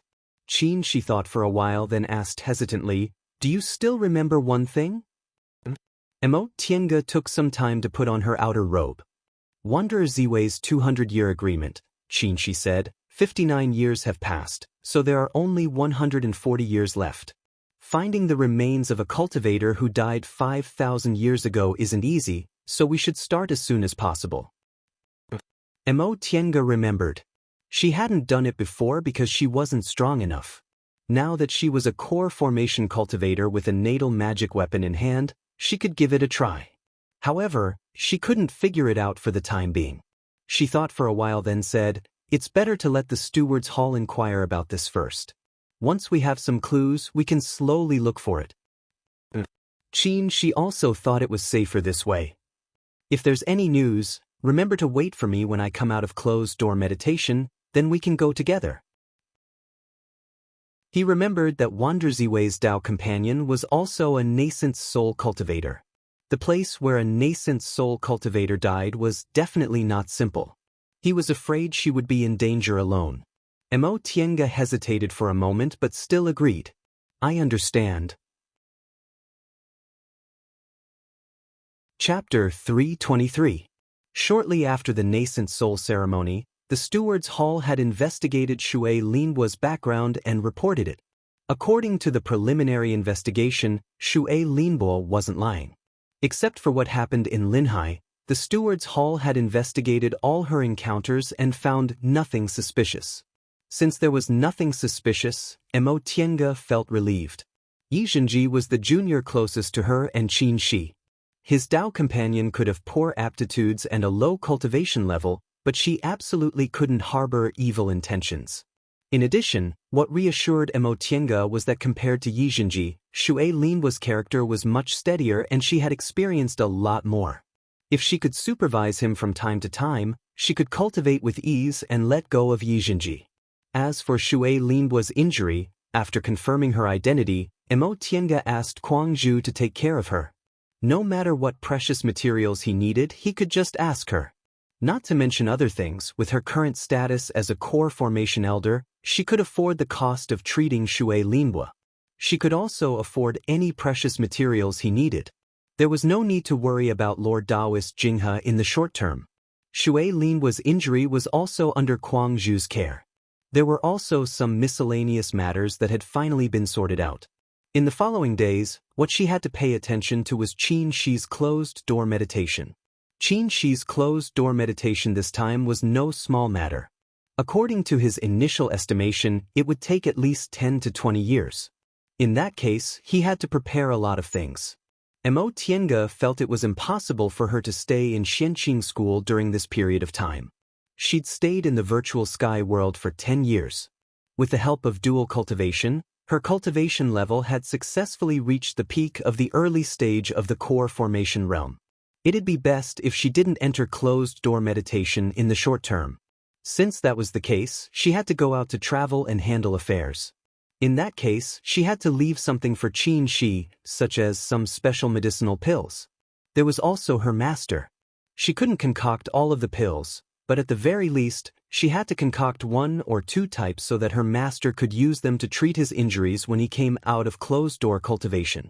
Concocting pills, concocting medicines, cultivating, studying magic weapons, and occasionally giving pointers to Jinji and Shui Linhua. 2 years passed quickly. Although the past 2 years had been peaceful, it had been very fulfilling. Becoming Dao companions with Qin, she didn't bring any trouble to his life. Their personalities were compatible, and after the time they spent in the virtual sky world, they quickly adapted to the life of 2 people. Just as Qin Shi was about to enter closed-door meditation, Mo Tiange sensed a familiar aura coming from afar. It was her weak divine sense. 10,000 miles sound transmitting talisman. Mo Tiange carefully recalled that she seemed to have only given the 10,000 miles sound transmitting talisman to one person, and that person was the sect head of Bishuan Court, Wei Haolan. However, this aura wasn't very far from her. It should be somewhere in Kuanzhong City. Could it be that someone from Bishuan Court came to Kunwu? Mo Tiange told Qin Shi about this matter. Qin Shi frowned and thought for a while. They know your identity, so why didn't they come looking for you directly? Why did they send out a 10,000 miles sound transmitting talisman instead? This was exactly what Mo Tiange was worried about. I think maybe this person encountered some kind of danger, so he had no choice but to use this method to contact me. Qin Shi also thought so. He thought for a moment then said, "How about I go with you?" Don't. Mo Tiange stared at him and said helplessly, "You're a nascent soul cultivator now, and you've been preparing for closed-door meditation for such a long time. Why do you want to accompany me everywhere?" Qin Shi was a bit embarrassed by her words. He said, "I'm a bit worried. In any case, I'm a core formation cultivator. Now, I'm just a step away from breaking through to the middle stage of the early stage. All these years, you've taught me a lot about fights of magical powers. Don't tell me I can't even handle such a small matter?" Qin Shi was speechless. If it was any other core formation cultivator, he wouldn't have this kind of thought. Even when she was still a foundation-building cultivator and she was traveling outside, he didn't worry about her like this. Now, he could only say he was confused because he was too concerned. "Listen to me," Mo Tiange said cautiously. "You should focus on your closed-door meditation. I'll handle these things myself." Seeing that Qin Shi seemed to want to say something, she raised her hand to stop him. She stared straight at him and said, "Trust me, okay?" After thinking for a while, Qin Shi sighed helplessly and nodded. "All right, I know I should trust you no matter what aspect it is." Now that she had obtained his permission, Mo Tiange smiled. In a flash, she sat on his lap and leaned forward to kiss him. "All right, you should focus on your closed-door meditation. I hope everything will be solved by the time you come out." Qin Shi pressed her down. "That's not enough." Several days later, while Qin Shi was in closed-door meditation, Mo Tiange left Xianqing School and headed for Kuanzhong City to search for the aura of the 10,000 miles sound-transmitting talisman.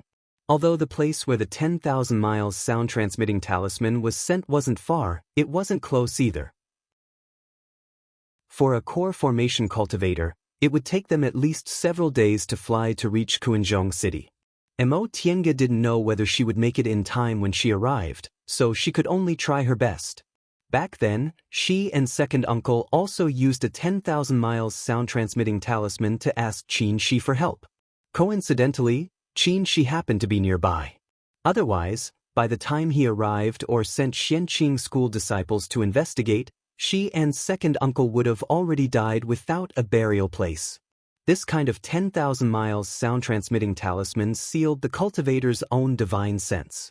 Even if it was thousands of miles away, the cultivator could still trace the place where the sound-transmitting talisman was crushed. Moreover, the reaction time of the divine sense was also relatively long.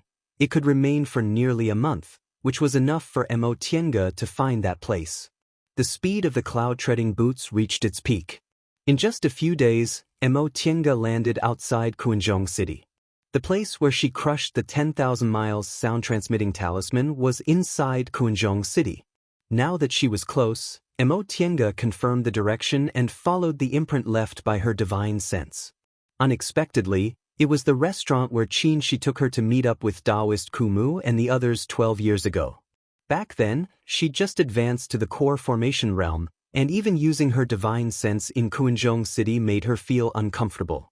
12 years had passed, and those core formation experts who looked down on her in this restaurant back then had already turned into ashes, but she was already in the core formation realm with ease.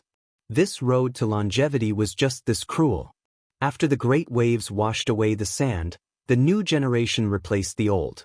Back then, Lord Taoist Jinghe was furious about Yizhenji's matter, and Master Taoist Mingxin slaughtered the individual cultivators' alliance in Quanzhong City. Because of that, Xianqing School also became a malefic existence in Quanzhong City. Although Quanzhong City was still a city of individual cultivators and a city of trade, it was no longer as neutral as before. Upon seeing the Xianqing School Taoist robe Mo Tiange was wearing, the restaurant's manager came to welcome her and greeted her with great enthusiasm. This lowly one greets Fairy. Fairy, may I ask how I can help you? Mo Tiange followed the imprint left by her divine sense and went upstairs. After making several turns, she pointed at a room. Who lived in this room half a month ago? Half a month ago? The manager was dumbfounded. Fairy, this room is also occupied by 2 master immortals. They've indeed been here for half a month, but they haven't checked out yet. 2 master immortals? Mo Tiange's gaze shifted. Did Bichuan Court send a male cultivator? Her divine sense had already enveloped the entire inn, but there was no one in this room. Did they go out? The manager shook his head. Fairy, this lowly one is just a mortal. If the master immortals went out, this lowly one wouldn't know. This was also the truth. Aside from low-level cultivators, which cultivator would go through the front door when staying in an inn? They'd just fly out directly. Just as Mo Tiange was thinking about how to deal with this, she saw the manager staring at her in fear, so she said, "You can go now. I came to look for someone." How could the manager dare to say no? He just answered respectfully, then turned around and left. After the manager left, Mo Tiange's spiritual aura fluctuated, and the room's door opened. She stepped into the room, swept her gaze around, and her divine sense enveloped the room. She frowned. The 10,000 miles sound-transmitting talisman was indeed crushed here, and there were other cultivators' breaths in this room. However, this wasn't good news. Because based on the remaining breaths, she speculated that one of the 2 people was at least a core formation cultivator. Bichuan Court shouldn't have a core formation cultivator so soon, so this person fell into the hands of a core formation cultivator? However, there were no defensive formations or restrictions laid in this place. Apparently, these 2 cultivators only treated this place as a temporary residence. Mo Tiange pondered for a while, then put her hand into her Qingquan bag and took out several things. They were formation discs and formation flags. She hadn't used formations to fight enemies for a long time, so the current situation was very suitable for laying a trap here. With a faint smile, her sleeves fluttered, and the formation discs and formation flags flew out and fell one after another. In just a moment, the formation was set up properly. She then walked to a corner and laid spirit stones. With this 4 symbols 100 flowers formation, even if this core formation cultivator's cultivation level was higher than hers, it wouldn't be difficult to deal with him. Once she was done, Tienga took out the heaven and earth fan and leisurely leaned against the window, sipping tea and watching the street view. Time passed by bit. It was noon when she arrived, but the person still hadn't come back even when night fell. Tienga wasn't worried. Since he didn't check out of the room, he probably hadn't left. If he really left, she didn't even know who sent the summoning talisman, so she didn't have any way to track him, so she might as well continue to wait. She waited until the moon was high in the sky. In the dead of night, the shops in Kuanzhong City closed one after another. Tienga sat cross-legged on a chair, silently adjusting her breath. Suddenly, her divine sense tightened, and she immediately hid her breath completely. Although her breath-concealing technique wasn't brilliant, she had the spirit-concealing pendant. Not to mention a core formation cultivator, even a nascent soul cultivator wouldn't be able to detect her for a while. Then, two breaths appeared nearby. One was in the middle stage of the foundation building realm, and the other was in the late stage of the core formation realm. Tienga was shocked. They were actually in the late stage of the core formation realm. Was she confident? The thought flashed in her mind, but she calmed down again. What was there to be afraid of? She wasn't the Qingwei who had just formed her gold core 12 years ago. With a magic weapon like the heaven and earth fan in hand, 10 years of exploration, and Qinshi's guidance, her strength in fights of magical powers had improved a lot. Moreover, she now had the 4 symbols 100 flowers formation as her backing. The person was getting closer and closer, and Tienga heard a voice. "Brat, can't you calm down a bit? When have I ever mistreated you, senior? Run. Where can you run to?" The voice sounded a bit familiar. Tienga frowned slightly, still holding the heaven and earth fan in her hand tightly. Even if it might be an acquaintance, she had to subdue it first. Then she heard another familiar voice pleading, "Senior, just let me go, okay? You won't get any benefits from holding me. Tangshan." Tienga raised her eyebrows. This was Tangshan's voice. He actually came to Kunwu. Chapter 324. Although she hadn't seen Tangshan for 40 years, Tienga wouldn't mistake his tone.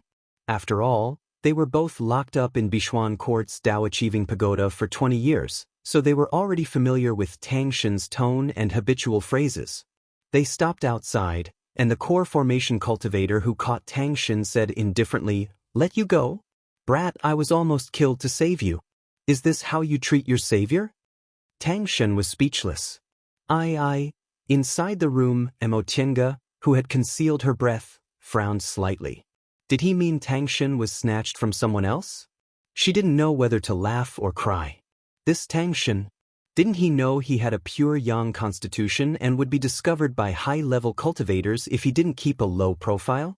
Although a pure yang constitution wasn't as eye-catching as a pure yin constitution, if 1 or 2 high-level female cultivators fell in love with him, it would be a disaster. Even if he didn't think of it, Wei Haolan wouldn't think of it either, right? She actually let him come to Kunwu just like that. She didn't know whether someone came with him or not, and if so, where was he now? She needed Tangshan to answer so many questions. Tienga clenched the heaven and earth fan in her hand. No matter what, she had to save Tangshan first. "Brat, you're lucky to run into me. You have to be grateful, understand?"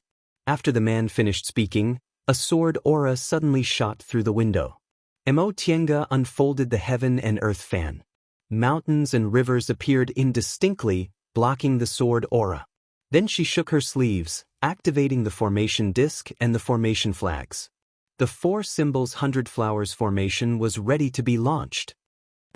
Seeing that his attack didn't succeed, the man immediately retreated and said coldly, "A mere early-stage core formation cultivator dares to ambush me.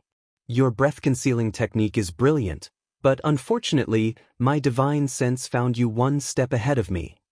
Tienga's heart trembled. I see. She thought her divine sense was strong enough, but this man's divine sense wasn't weak either. Before she concealed her breath, he'd already discovered her. She had to pay attention to this point in the future. She mustn't neglect it again. However, although this man was a late-stage core formation cultivator and a sword cultivator, she wasn't afraid. She had already figured out how to use the heaven and earth fan, and with the 4 symbols 100 flowers formation here, her chances of winning were extremely high. Even if she couldn't win, she could still run away. The 4 symbols 100 flowers formation was activated, and light shone. The 4 symbols divine beasts flickered faintly at its 4 corners, and countless flower petals fluttered above the light barrier. Whether it was the 4 symbols or the 100 flowers, they were the result of spiritual energy flashing. They weren't real, but the killing intent hidden within them was real. The sword light flashed again and shot in through the window.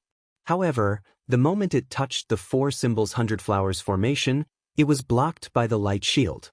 At the same time, countless petals rushed out and almost swallowed the person.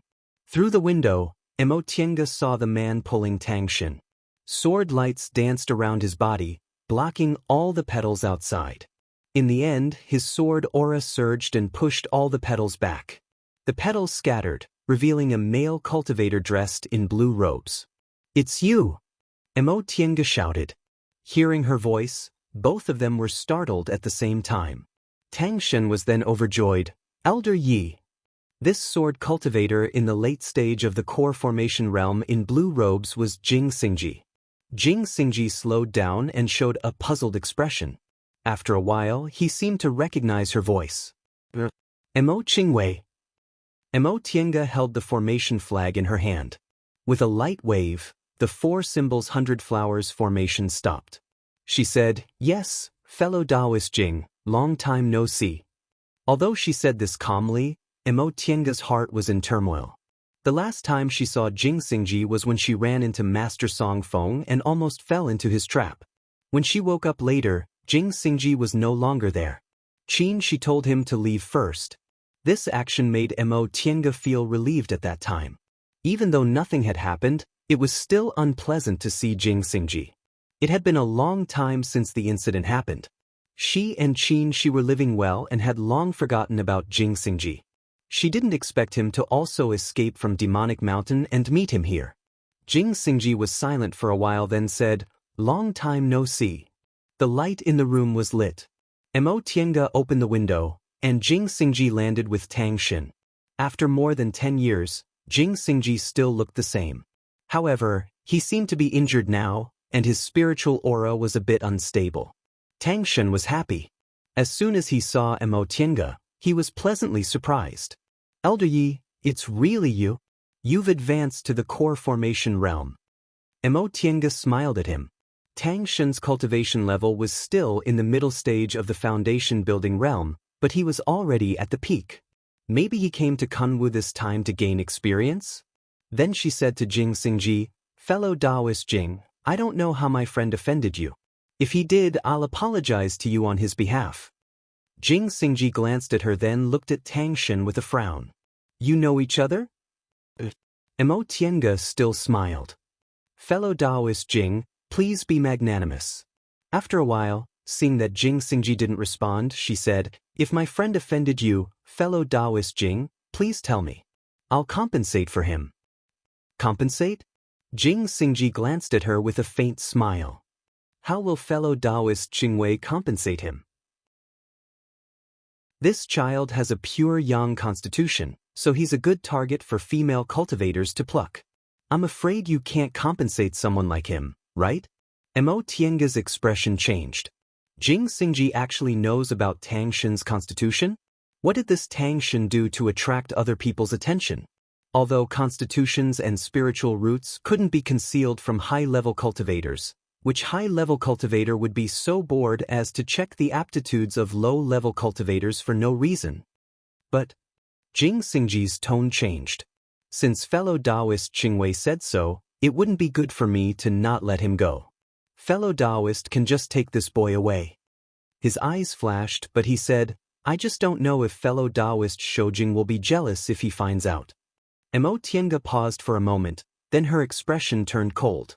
"You don't need to worry about this, fellow Taoist Jing."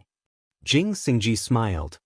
He didn't get angry and said to Tangshin, "Boy, you can go now." Tangshin didn't dare to believe that he got his freedom so easily.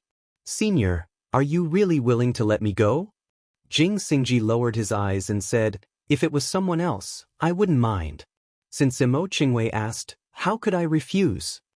Mo Tiange should be happy that Jing Xingji gave her face like this, but the meaning behind his words made it seem like the two of them had a special relationship, which made her feel suffocated. Just as she felt annoyed, she heard Jing Xingji continue to say, "In any case, I wronged you and Qin Shoujing before. Today, I'll return this boy to you so I'll pay you back." Mo Tiange was stunned, and the unhappiness in her heart vanished. That matter wasn't Jing Xingji's fault. He also fell into her trap, but he still felt that he wronged her and Qin Shi, which could be considered as having some affection for them. After a moment of silence, Mo Tiange said softly, "Thank you, fellow Taoist Jing." Jing Xingji waved his hand, found a chair to sit down, and was about to pour a cup of tea when he suddenly coughed twice. Mo Tiange could hear the surging spiritual aura in his coughs. Obviously, he was injured and couldn't suppress it anymore. She thought for a moment, then took out a jade bottle from inside her robe and put it down. She said, "These medicinal pills can be considered my thanks to you on his behalf." From the conversation she heard with Tang Shen before, Jing Xingji snatched Tang Shen from someone else's hands. From this point of view, it could be said that Jing Xingji saved Tang Shen. Jing Xingji's gaze fell on the jade bottle, but he didn't refuse.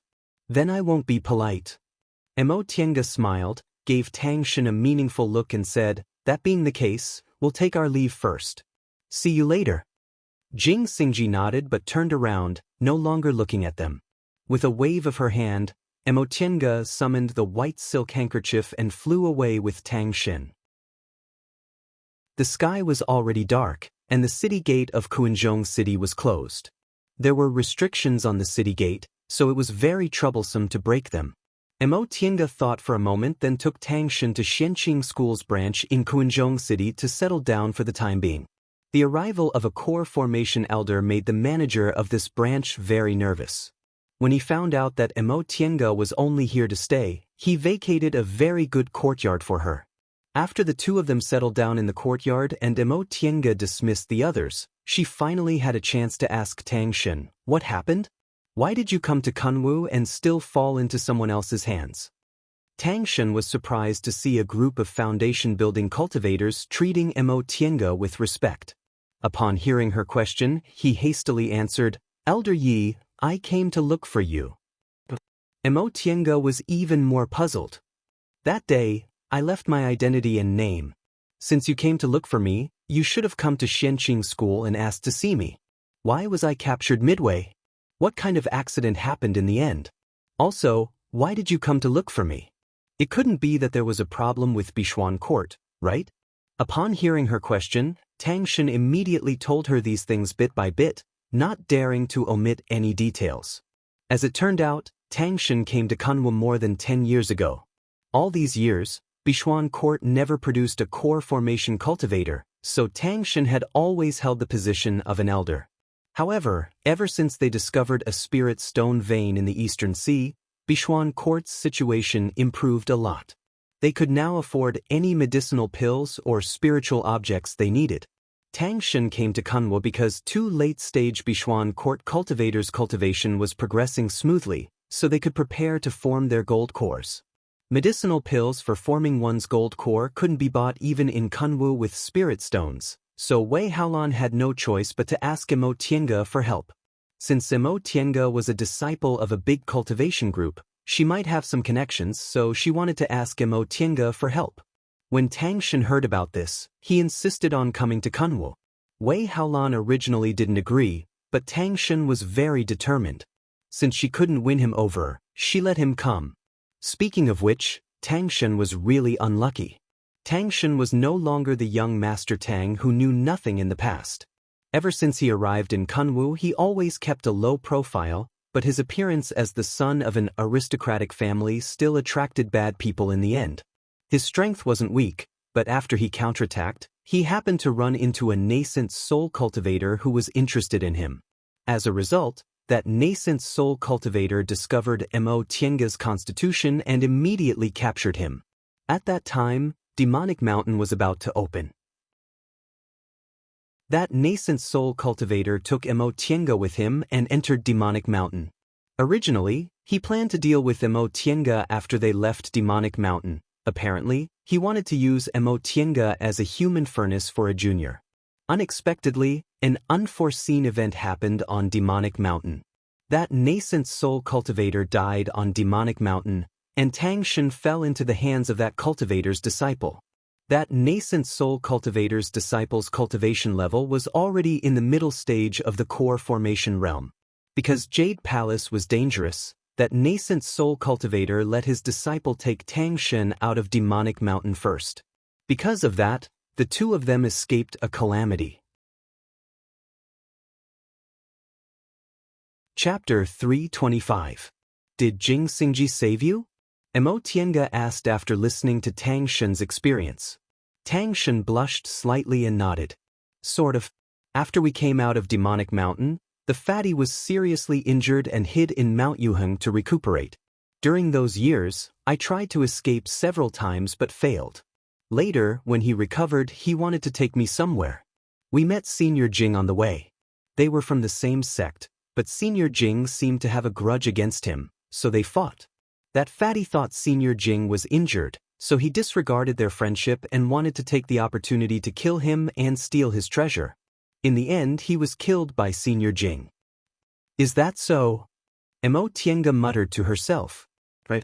Tang Shen just said the nascent soul cultivator who caught him was called Venerable Swordsman Fuling, one of Gujian sect's nascent soul venerables.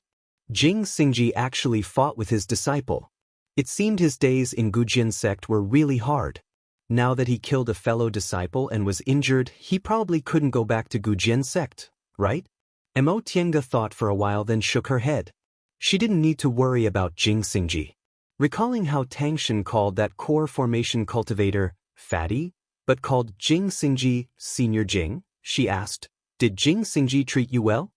Tang Shen hesitated for a moment, then said, aside from not letting me go, he occasionally gave me some pointers." At this point, he scratched his head in embarrassment. "I'm sorry, Elder Yi.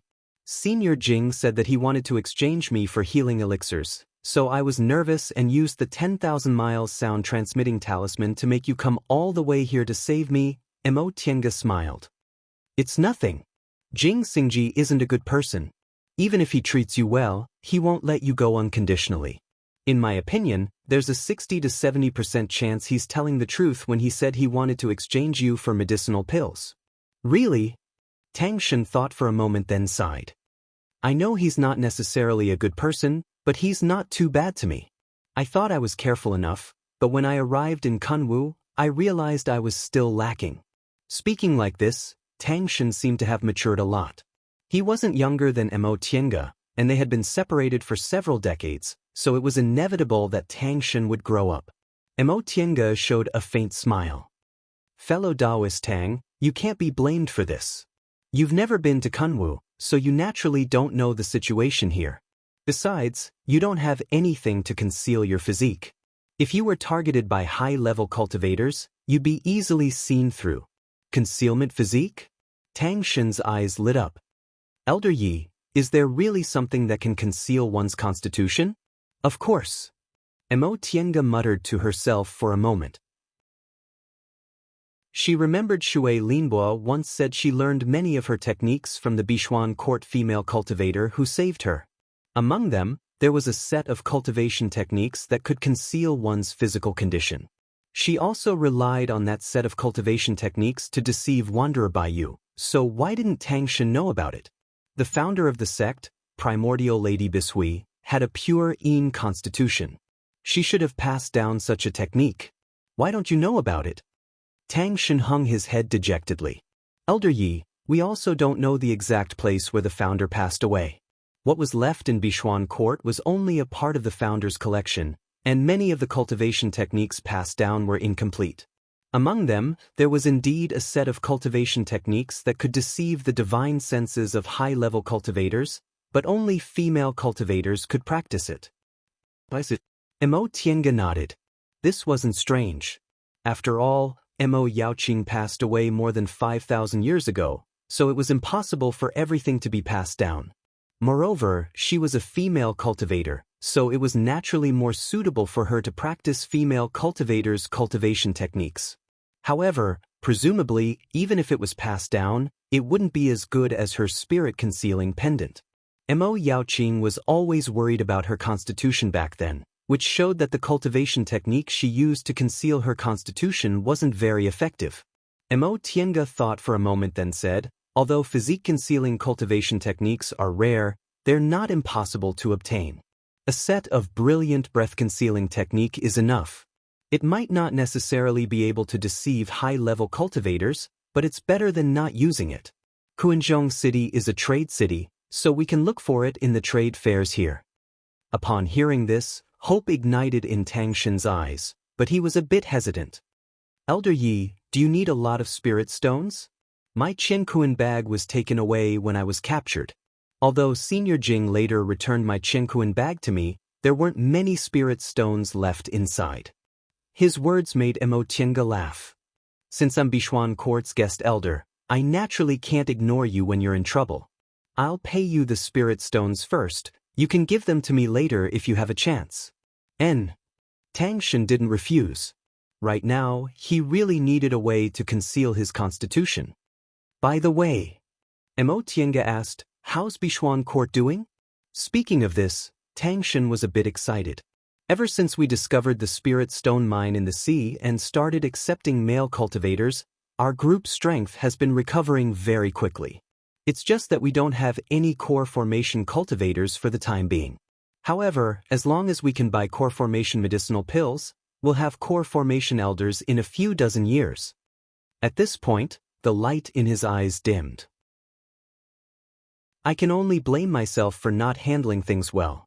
I've been missing for more than 10 years, so I don't know what the situation in the group is like. You've been missing for so long, I'm afraid they've already sent people to look for you, Mo Tiange said. Bichuan Court should have a branch in Kunwu, right?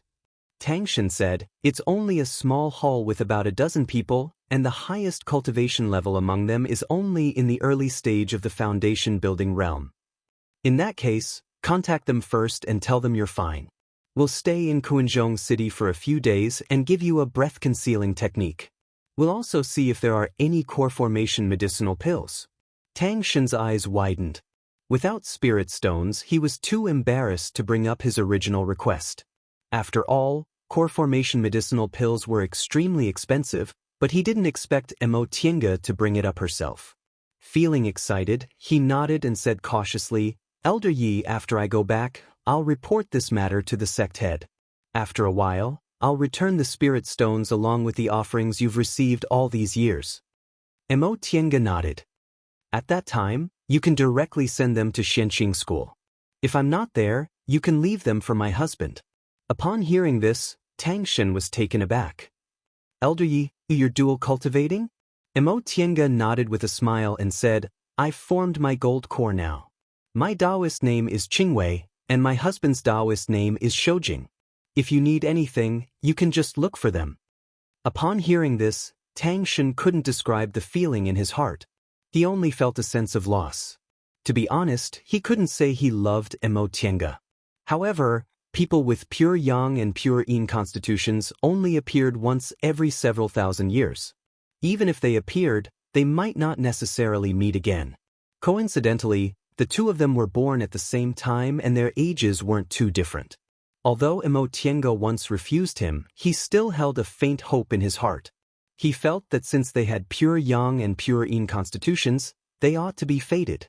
But now, Mo Tiange said she was performing dual cultivation, so the two of them really weren't fated. Congratulations. After a long time, Tang Shen finally said these two words. Mo Tiange just smiled, then stood up and said, Fellow Taoist Tang, you should rest here. If I need anything, I'll come looking for you. Tang Shen answered, then called out to her, Elder Yi, you're a core formation senior now, so I can't be called fellow Taoist anymore. Please call me by my name. Mo Tiange paused for a moment, then smiled. Alright, see you tomorrow. See you. Mo Tiange didn't think too much about Tang Shen's thoughts. Everyone had their own thoughts. If it didn't harm her, she didn't need to care too much about it. The night passed. Mo Tiange didn't immediately go to the trade fair. Instead, she ordered the steward of the branch to inquire about the breath-concealing technique. Xianqing School's branches outside the school belonged to the steward's hall. As an elder, she could naturally order the steward's hall to help her with matters. The steward of the branch also had some connections in Kuanzhong City. After Mo Tiange gave him the order, he came back with some news in just 2 days. After confirming that the breath-concealing technique was indeed a high-grade cultivation technique, Mo Tiange bought it and gave it to Tang Shen. Several days later, Tang Shen received a reply from the news he sent back to the guild. As it turned out, after Tang Shen disappeared, they also searched for a long time, but they really couldn't find him, so they could only follow the sect head's instructions to look for Mo Tiange. In the end, Mo Tiange happened to disappear on Demonic Mountain 10 years ago. When they heard this news from Xianqing School, they thought Mo Tiange also died on Demonic Mountain like those people, so they could only return in disappointment. Tang Shen finally learned about this matter. He was surprised. So, Elder Yi also went to Demonic Mountain? Ever since he was caught, he hadn't heard any news from the outside world. Mo Tiange smiled. And when the restrictions on Demonic Mountain collapsed, I was trapped inside for 10 years. Tang Shen said regretfully, if we met on Demonic Mountain that year, maybe we wouldn't have to go through so much trouble. They indeed passed each other by each other.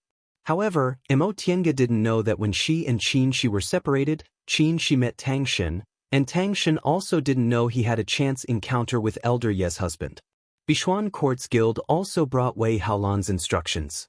After they received Tang Shen's news, they reported it to Wei Haolan. Wei Haolan was overjoyed to learn that Tang Shen and Mo Tiange were still alive, so she sent a message asking Mo Tiange to bring Tang Shen back. Mo Tiange thought about it carefully. Even if she obtained the breath-concealing technique, Tang Shen had just learned it, so he might encounter some unforeseen events along the way. Since she saved Tang Shen, she might as well be a good person and send him back to Linhai, so she agreed. For this reason, she asked the steward of this branch to send a message back to inform Qin Shi and her master. Her current cultivation level was already in the peak of the early stage of the core formation realm, so it was time for her to go outside. Since she had to go to Linhai, she might as well travel around. In any case, Qin Shi's closed-door meditation would take at least 10 or 20 years. In addition, Tang Shen's words reminded her of one thing. They didn't know the specific place where Mo Yaoqing passed away, but she obtained the art of Sunu because Mo Yaoqing sealed a strand of her divine sense in the Mo clan in the secular world. Was it possible that she passed away in Mo family's village and didn't leave her divine sense in Mo family's village and only passed away after returning to Linhai? With this thought in mind, Mo Tiange had an idea. She hadn't returned to Mo family's village since she left, so she might as well go to Mo family's village to look for clues about Mo Yaoqing.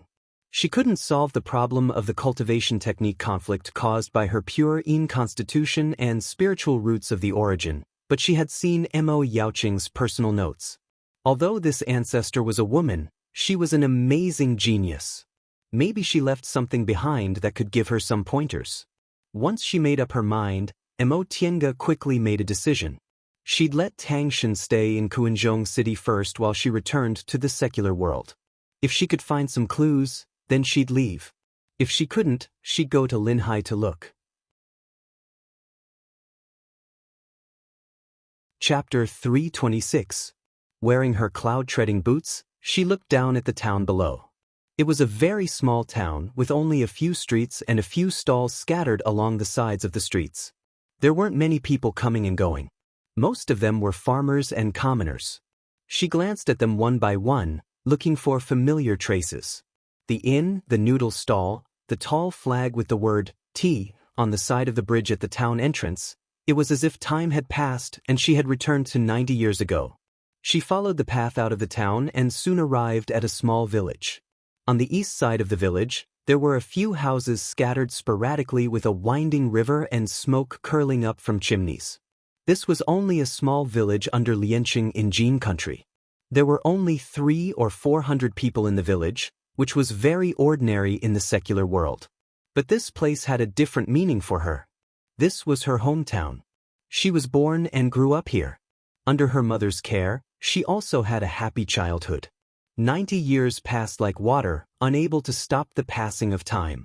The little girl from back then was now a core formation cultivator, while the people from back then had become a pile of bones and a pile of yellow soil. She saw a house with a small courtyard in the east side of the village. It was newly painted, its roof tiles were bright, and there was a woman sweeping the courtyard. She naturally didn't know who she was. Her mother passed away and she also left. This house must have been given to an uncle, right? The house was still the same house, but she could no longer find the home in her memory. She sighed softly and closed her eyes. Immortals and mortals were different. She would no longer be entangled in the past, but seeing the traces of her childhood still couldn't hide the faint sadness in her heart. The ancestral hall still stood in the west of the village. Although there were traces of renovation, the walls were still a lot old. She took a step forward and couldn't help but want to see if there was still a stern old man there. There was a small and narrow room for the library. In that small book room, she learned about such a world of cultivation for the first time and walked on such a path. Seeing her entering the village, many villagers ran out of their houses and pointed at her, but they didn't have the courage to come forward. Her Taoist robe was spotless, her appearance was picturesque, and her temperament was elegant. She was like a fairy who descended to the world, completely different from the villagers. She walked along the small path in the village. After 90 years, the thin and weak little girl who was no different from the villagers had become a magnificent core formation cultivator. She pushed open the door of the ancestral hall. This time, someone finally ran over in a panic, wanting to stop her. "Miss, this is our MO family's ancestral hall. Women aren't allowed to enter." Faced with her, he couldn't even speak smoothly. In the end, he just mumbled. "I just came back for a visit," she said softly, stepping over the threshold of the lobby. Women were not allowed to enter this hall. She had only entered it once, but it had changed her life. Under the invisible spiritual pressure of a core formation cultivator, the person who stopped her didn't dare to step forward. He could only watch as she walked forward, stood in front of the ancestral tablets, and reached out her hand to touch one of the tablets. Although women were not allowed to enter the ancestral hall, her mother had found a son-in-law, and her memorial tablet was still enshrined in the ancestral hall after her death. At that time, she hadn't confirmed her father's death yet, so there was only her mother's memorial tablet. All these years, no one had paid their respects to her. "Mother, don't you feel very lonely being here alone? I'll take you away and bury you with me, okay?" Mo Tienga smiled, waved her sleeve, and the dust on the memorial tablet was swept away. She then put the tablet into her chinkuan bag. "Miss." That person turned pale with fright. No need to panic." She turned her head and smiled at the person. "I'm a descendant of the Mo family. This is my mother's spirit. Today I came to collect it." Hearing those words, the man was startled. He was speechless. He was a little old man in his 50s or 60s. He thought he had seen all the children in the village, but the woman in front of him was a complete stranger. This fairy-like girl was a descendant of the Mo family? Mo Tienga turned her head and looked at the highest position. Mo Yaoqing's tablet. There were only these 5 words on the jade tablet. There was no title. However, perhaps none of the descendants knew that their ancestor wasn't immortal, right? She didn't know what mysteries were written on this tablet. She muttered to herself for a moment, then gently raised her hand. The jade tablet flew into her hand out of thin air. Upon seeing this, the little old man who stopped her turned pale with fright. "Miss, are you an immortal?" Mo Tienga paused and looked sideways. "How did you know?" The little old man looked at the position where she took the tablet and was suddenly shocked. Mo Tienga wrinkled her brows.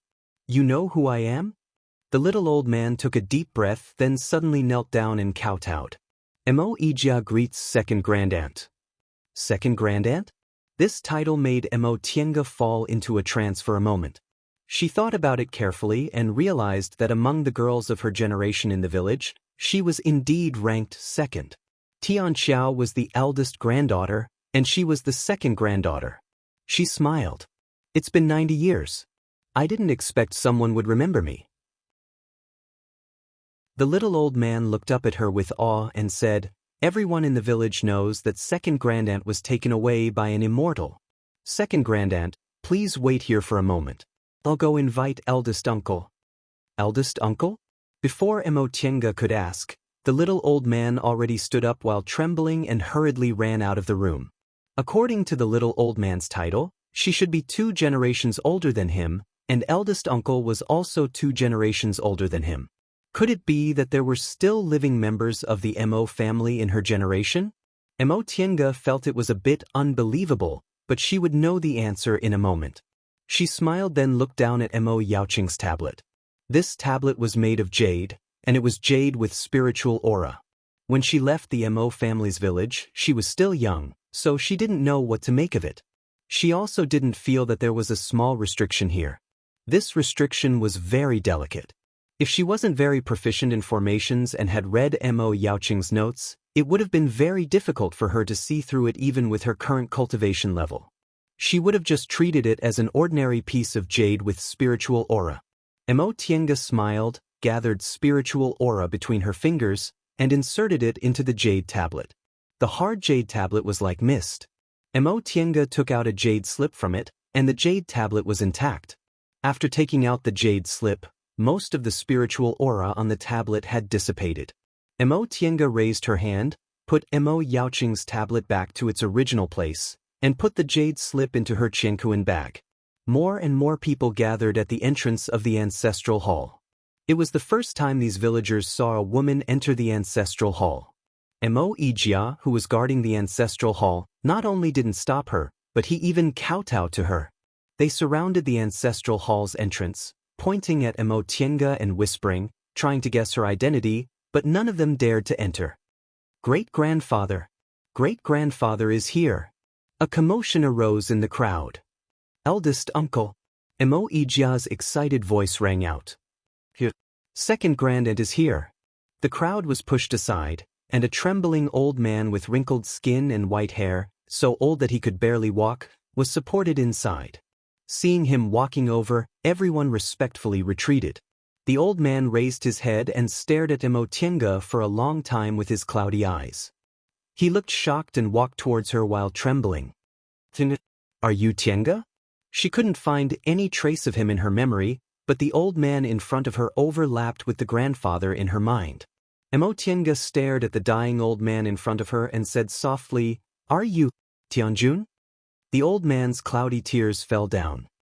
"You're finally back." Emotienga took a deep breath. "Tianjun should be 2 years older than me, right?" She was 98 years old now, so Tianjun should be 100 years old. He was actually still alive? "Tianjun, are you okay?" Staring at the old man in front of her who couldn't even walk, Emotienga let out a sigh. This time, when she returned to the secular world, she really didn't expect to run into an acquaintance. She thought after 90 years, the world had already changed. "I'm very good. I lived to 100 years old." "Very good, very good." Emotianjun trembled and wiped his tears. When people get old, they become easily excited. At that time, when they were still children, he always liked to bully his younger sister and pull her braids. Later, when he grew up a bit, he realized he should also show more care to this younger sister. But not long after, she left and never came back. Now, he was old and had one foot in the coffin, but she finally came back, but she was still young. He wiped his tears and suddenly remembered something. He said, "Right, Tianxiao? Tianxiao also went to your world. Do you know?" Emotienga's eyes dimmed. Tianxiao's death was the regret of her life. "I met her," she said softly, "but she's already passed away." "Really?" Emotianjun sighed, but he didn't feel very sad. He had lived for a long time and had seen many deaths. He was used to the death of his loved ones. Not to mention his parents and brothers, even his own children had passed away and his grandchildren had begun to grow old. He didn't know why he had lived for so long. "Tianxiao isn't an immortal. I've long guessed she's probably already passed away." Emotienga didn't explain. It was good to let him think that way. He was already so old and had long been mentally prepared, so why should she make him sad again? "Tienga, you're already an immortal, aren't you?" Emotienga smiled. This. I'm successful in my cultivation now and have the ability of an immortal. Before Mo Tianjun could say anything, the young man who had been supporting him suddenly knelt down. Great-grandaunt, since you're already an immortal, please save great-grandfather. Great-grandfather, he. Before the young man could finish his words, Mo Tiange raised her hand and stopped him. You don't need to say anything. Your great-grandfather is immortal. God is already merciful for him to live to 100 years old. I can make his body healthy, but I can't change his cycle of life and death. Great-grandaunt, accessith. Mo Tianjun shouted. Although he was old and his voice was hoarse, he still had prestige, so the young man didn't dare to say anything else. Mo Tianjun looked at Mo Tiange and said, People have to live, grow old, get sick, and die. I'm already satisfied that I've lived for so long, but these descendants of the Mo family? Tiange, I know you cultivators need spiritual roots. Only with spiritual roots can you have fated chances to cultivate. Today, I'll be thick-skinned and beg you. If the descendants of the Mo family have this kind of spiritual root, please give them some fated chances. Mo Tianjun was already tired after speaking for such a long time. The young man hastily stood up and supported him. Mo Tiange glanced at the young man and smiled. All right, I'm also a descendant of the Mo family. It's only a slight effort, so it's only natural. But whether they have a fated chance to become an immortal or not isn't something I can decide. Within today, all the descendants of the Mo family can come here to try whether they have a fated chance to become an immortal or not. If they do, I'll take them on the path to immortality. If they don't, then forget about it. Chapter 327. Facing Mo Tianjun's eager gaze, Mo Tiange sighed softly and shook her head. After half a day of testing, none of the more than 400 people in Mo family's village had spiritual roots, including newborn babies and dying old men. This was very normal. Among mortals, it was hard to find 1 in 10,000 who possessed spiritual roots, even if the Mo family's ancestor was a cultivator. Mo Yaoqing and Zhong Muling, the children of 2 nascent soul cultivators, also didn't have spiritual roots. Moreover, after so many generations, the hereditary factors had long been diluted by other blood relations. There was probably only one person like her, who possessed both a pure Yin constitution and a spiritual root, in these few thousand years. Mo Tianjun's face was full of disappointment as he muttered, In the end, I still don't have any. Mo Tiange comforted him. Spiritual roots are 1 in a million, so it's normal not to have any. Even if you have spiritual roots, if your aptitude is poor, it'll be even more difficult to set foot on the path to immortality. It'd be better to live happily in the secular world. But how could Mo Tianjun feel relieved by this kind of comfort? Ever since Mo Tiange was taken away by immortals and his younger sister left with her brother-in-law, a cultivator, he had been yearning for that world.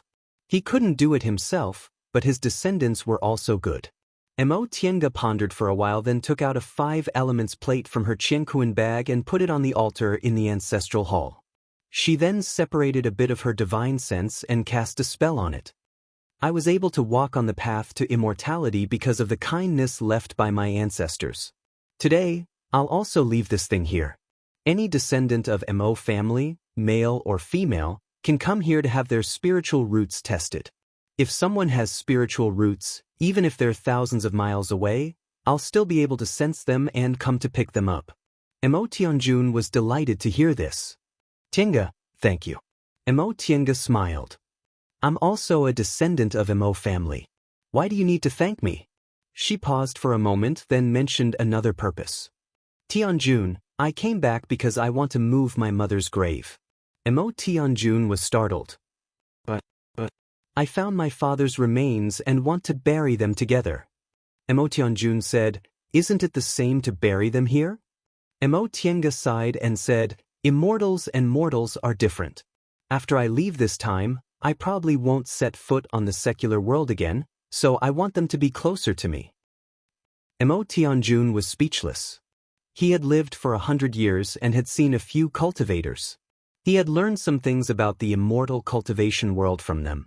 He knew that for cultivators, relatives and clans weren't that important. What united them was not only their bloodline, but also their interests. Among them, there were very few people like Tiangu who came back especially for the sake of their parents' graves. Now that Tiange wanted to move his mother's remains out of the ancestral grave, he had no reason to stop her. All these years, the fourth aunt's grave had been left unattended. Only when he thought of it occasionally would he ask his grandchildren to clear the weeds. That is fine. After a long time, he nodded solemnly. Fourth uncle isn't immortal. Fourth aunt has suffered all her life, so it's a good thing that she can be buried with him. Besides, you are a family. If you want to move, I have no reason to stop you. The day passed very quickly. In the evening, the young men of Mo clan followed Mo Tianjuan's instructions and handed the urn containing the bones to Mo Tiange. Mo Tiange put away the bones then stood up. All right, I should go now. Mo Tianjun stood up shakily. I'll see you off. Once he saw her off, he was afraid it would be goodbye forever. Mo Tiange gently supported him. A wisp of spiritual aura flowed out of her fingers and poured into Mo Tianjuan's body. Mo Tianjun stiffened, but soon he felt comfortable all over, as if he was dozens of years younger. This is, Mo Tiange smiled and said, although I'm a cultivator, I can't change the mortal's way of life and death. But with this spiritual aura protecting your body, you'll definitely be healthy and free of disease when you reach the end of your life. Then she glanced around and waved her hand softly. The door of the ancestral hall closed without any wind. She took out a jade box from her robe and handed it to Mo Tianjun. There's a talisman, a low-grade cultivation technique manual, and some miscellaneous items inside. If someone among the descendants of Mo clan is tested to have spiritual roots and I don't come back, burn this talisman. If there's still no one, it means I've already passed away and my inheritance has been severed. At that time, give the things inside to the person with spiritual roots and let him find his own path to immortality. Mo Tianjun took it excitedly. Okay, I've put a restriction on this jade box. Only descendants of Mo clan can open it. You must take good care of this thing and never leak it. Otherwise, you might bring a fatal disaster to yourself. Remember this. Mo Tianjun solemnly agreed and carefully put the thing away. Then, Mo Tiange waved goodbye to Mo Tianjun. Under the gazes of the Mo family, a cloud appeared under her feet and she flew into the sky. She took one last look at the small village from the sky, then turned into a flight light and disappeared into the horizon. The villagers of Mo family's village were still staring at the sky in a daze. Mortal. This is an immortal. Father, I also want to become an immortal. You're a girl. How can you become an immortal? Quickly go and light a fire. Why can't I become an immortal? Great-grandaunt is also a girl. Great-grandfather said girls can enter the ancestral hall from now on. Great-grandaunt is great-grandaunt. Do you think anyone can become an immortal? You're still disobedient.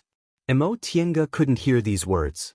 She took out the jade slip from her cloud-treading boots and injected her divine sense into it. A moment later, she withdrew her divine sense and smiled slightly. Her premonition was correct. Mo Yaoqing really left a message about her death in Mo family's village. She said in the jade slip that she knew she didn't have much time left in her lifespan, so she returned to Mo family's village to leave an opportunity for the descendants of the Mo family to step onto the path of immortality. She also left this jade slip in the jade tablet to explain her plans. She planned to return to Linhai and make arrangements for her funeral. However, the place she prepared for her death wasn't inside Bichuan Court but a secret place she accidentally found in the past. Aside from her, Bichuan Court had never produced a nascent soul cultivator. Mo Yaoqing was a genius, so she had many powerful magic weapons with her. She was worried that leaving behind so many magic weapons would be a disaster, not a blessing. After thinking for a long time, she decided to leave some of them to pass on to her disciples and leave some of them in the place of her death. She then left clues about her former immortal's cave. Whether it was the descendants of the Mo family or the disciples of Bichuan Court, if they reached the nascent soul realm, they could see through her restrictions and discover the message. Several thousand years had passed, but things were still beyond Mo Yaoqing's expectations. Mo Tiange was only in the core formation realm, but by relying on the powerful divine sense tempered by the soul-refining art and her proficiency in formations and restrictions, she discovered this jade slip. What caught Mo Tiange's attention was that this jade slip recorded some things that weren't in her personal notes. For example, Mo Yaoqing mentioned she had a detailed cultivation experience. Not only did it record her understanding of cultivating the art of Sunu for more than 1,000 years, but it also recorded some secret places she'd been to, as well as her own detailed experiences. These were all valuable information, and all of them were stored in the place of her death. This made Mo Tiange extremely excited. Mo Yaoqing's personal notes she obtained before were merely some things she casually recorded, such as the cultivation of spells, the modification of pill recipes, and some immature ideas. She was able to refine the heaven and earth fan and obtained great benefits from them. According to this jade slip, Mo Yaoqing's cultivation experience was carefully organized after she didn't have much time left in her lifespan, so many of the ideas inside were completely mature. The value of this was far greater than that personal note. Besides, the cultivation experience also recorded the methods to enter and exit many secret places she'd been to, so it might come in handy in the future. Mo Tiange didn't think for long before she made a decision. Since she found a clue, she'd go take a look. Since Mo Yaoqing left some clues, there shouldn't be any danger as long as she followed the clues. That being the case, she had to go to Linhai this time. After returning to Kuanzhong City and informing the steward of Xianqing School's branch, Mo Tiange set off with Tang Shen. As for the medicinal pills needed to form her gold core, she pretended that the branch steward had bought them and gave the dustless pills, extreme clear pills, and so on she concocted to Tang Shen. Tang Shen was very happy to find these medicinal pills of excellent quality. He thought Mo Tiange obtained them through some special means, so he was very grateful. Mo Tiange naturally wouldn't expose him and let him think so. With the help of a core formation cultivator, Tang Shen safely reached the vicinity of Mount Yuheng in East Kunwu. Cultivators in the core formation realm and above rarely appeared in the secular world. When he came to Kunwu, Demonic Mountain happened to open, so high-level cultivators emerged one after another. That was why he was so unlucky to run into the hands of a nascent soul cultivator. Mo Tiange also reminded Tang Shen about this.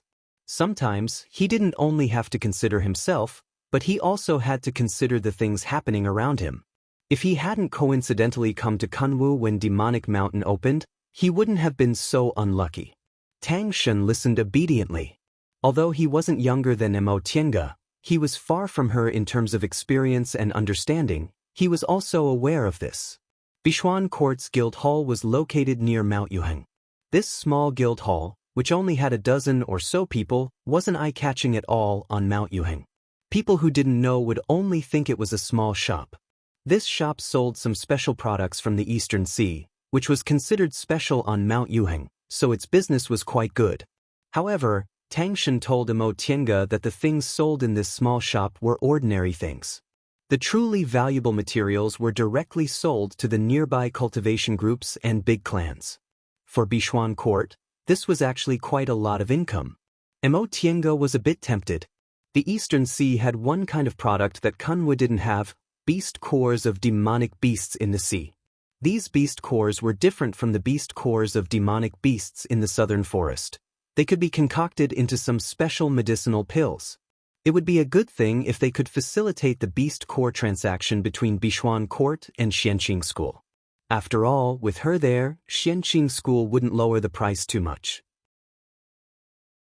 Other cultivation groups would inevitably use their power to pressure others, so Xianqing School would also have another channel to collect materials. However, this matter couldn't be rushed. Beast cores weren't something that only low-level demonic beasts had. According to the guild hall, Bishuan Court still didn't have a core formation cultivator, so they didn't have the ability to hunt for beast cores of demonic beasts in the sea. After arriving at Bishuan Court's guild hall, the two of them stepped into the transporting formation under the respectful escort of the guild hall steward, heading towards Linhai. Chapter 328. The white light from the transporting formation dissipated, and Emo Tienga looked around. Elder Yi, we meet again. Wei Haolan stood in front of her with a smile. 40 years had passed, but her cultivation level hadn't changed, and her appearance hadn't changed much either. Wei Haolan was only about 100 years old back then. Even if she couldn't make a realm breakthrough in her lifetime, she still had more than 200 years to live. Judging from her current appearance, she seemed to be living a good life. Emo Tienga also smiled. Sect Head Wei, it's been many years since we last met. How have you been? Thanks to Elder Ye's blessings, I've been very happy these years. The two of them looked at each other and couldn't help but laugh. Wei Haolan watched as the two of them walked out of the transporting formation. She looked at Tang Shen reproachfully.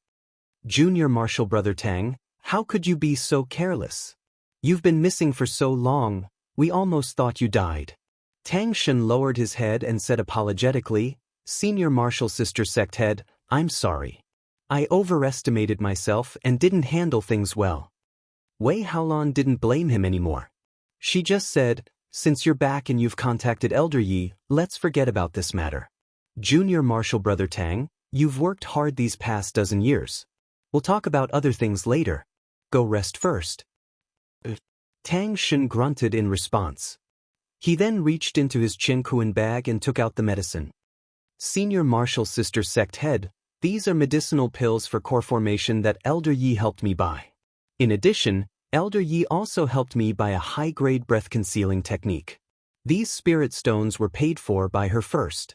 Wei Haolan took them then thanked Emo Tienga with a smile. Elder Yi, this time, it's all thanks to you. Emo Tienga smiled and waved her hand. Since I'm Bichuan Court's guest elder and I've accepted your offerings, I should do something for Bichuan Court when I need it. Upon hearing what Wei Haolan said, Wei Haolan no longer thanked her.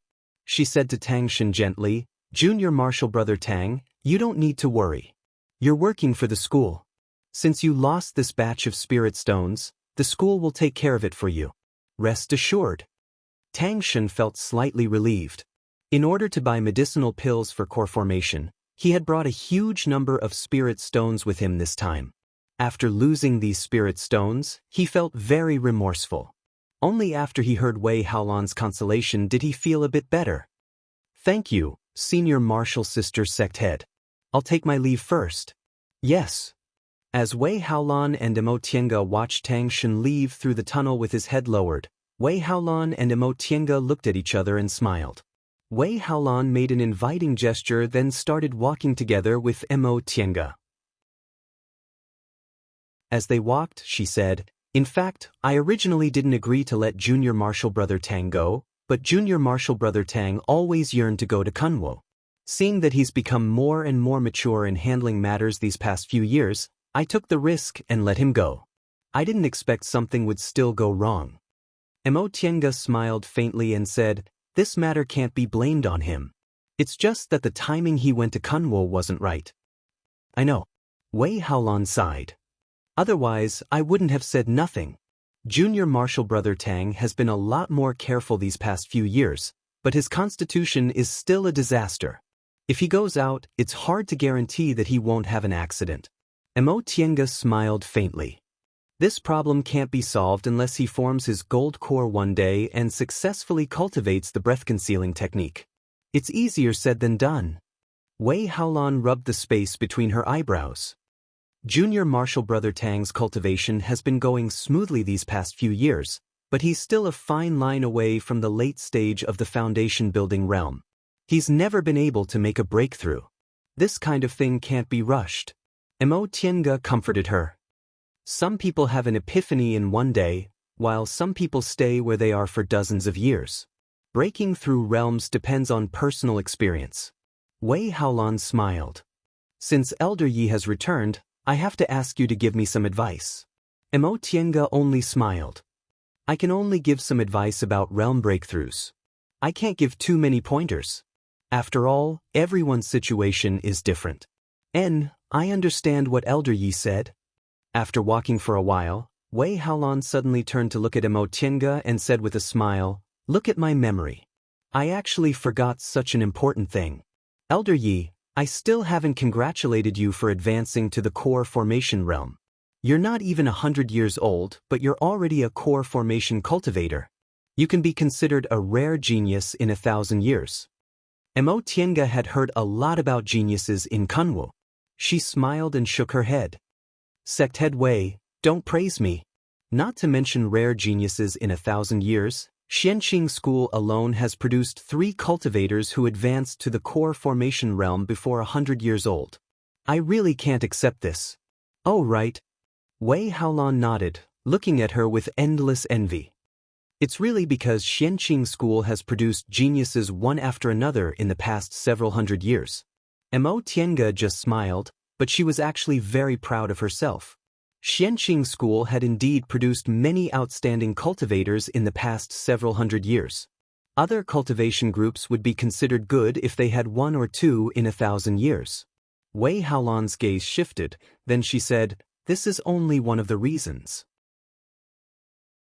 Not long ago, the manager of Mount Yuheng's guild hall reported that Elder Yi already performed dual cultivation, and your husband is Xianqing School's new nascent soul cultivator, Lord Daoist Shoujing. I really have to congratulate Elder Yi. Mo Tiange smiled. Thank you. Sect head Wei's news is really fast. Wei Haolan shook her head and said, Elder Ye's dual cultivation was 2 years ago, but I only learned about it recently. Our Bishuan Court's guild hall in Kunwu is still not doing enough. This isn't a secret, so we should have reported it earlier. What she said was related to Bishuan Court's specific affairs. Mo Tiange was only a nominal guest elder, so she just smiled and didn't say much. The two of them quickly left through the tunnel and arrived at the conference hall. Wei Haolan invited Mo Tiange to sit down, then asked a disciple to serve tea. She then brought up another matter. Elder Yi, although I asked Elder Yi to send Junior Marshal Brother Tang back, there's no need for you to be transported here together.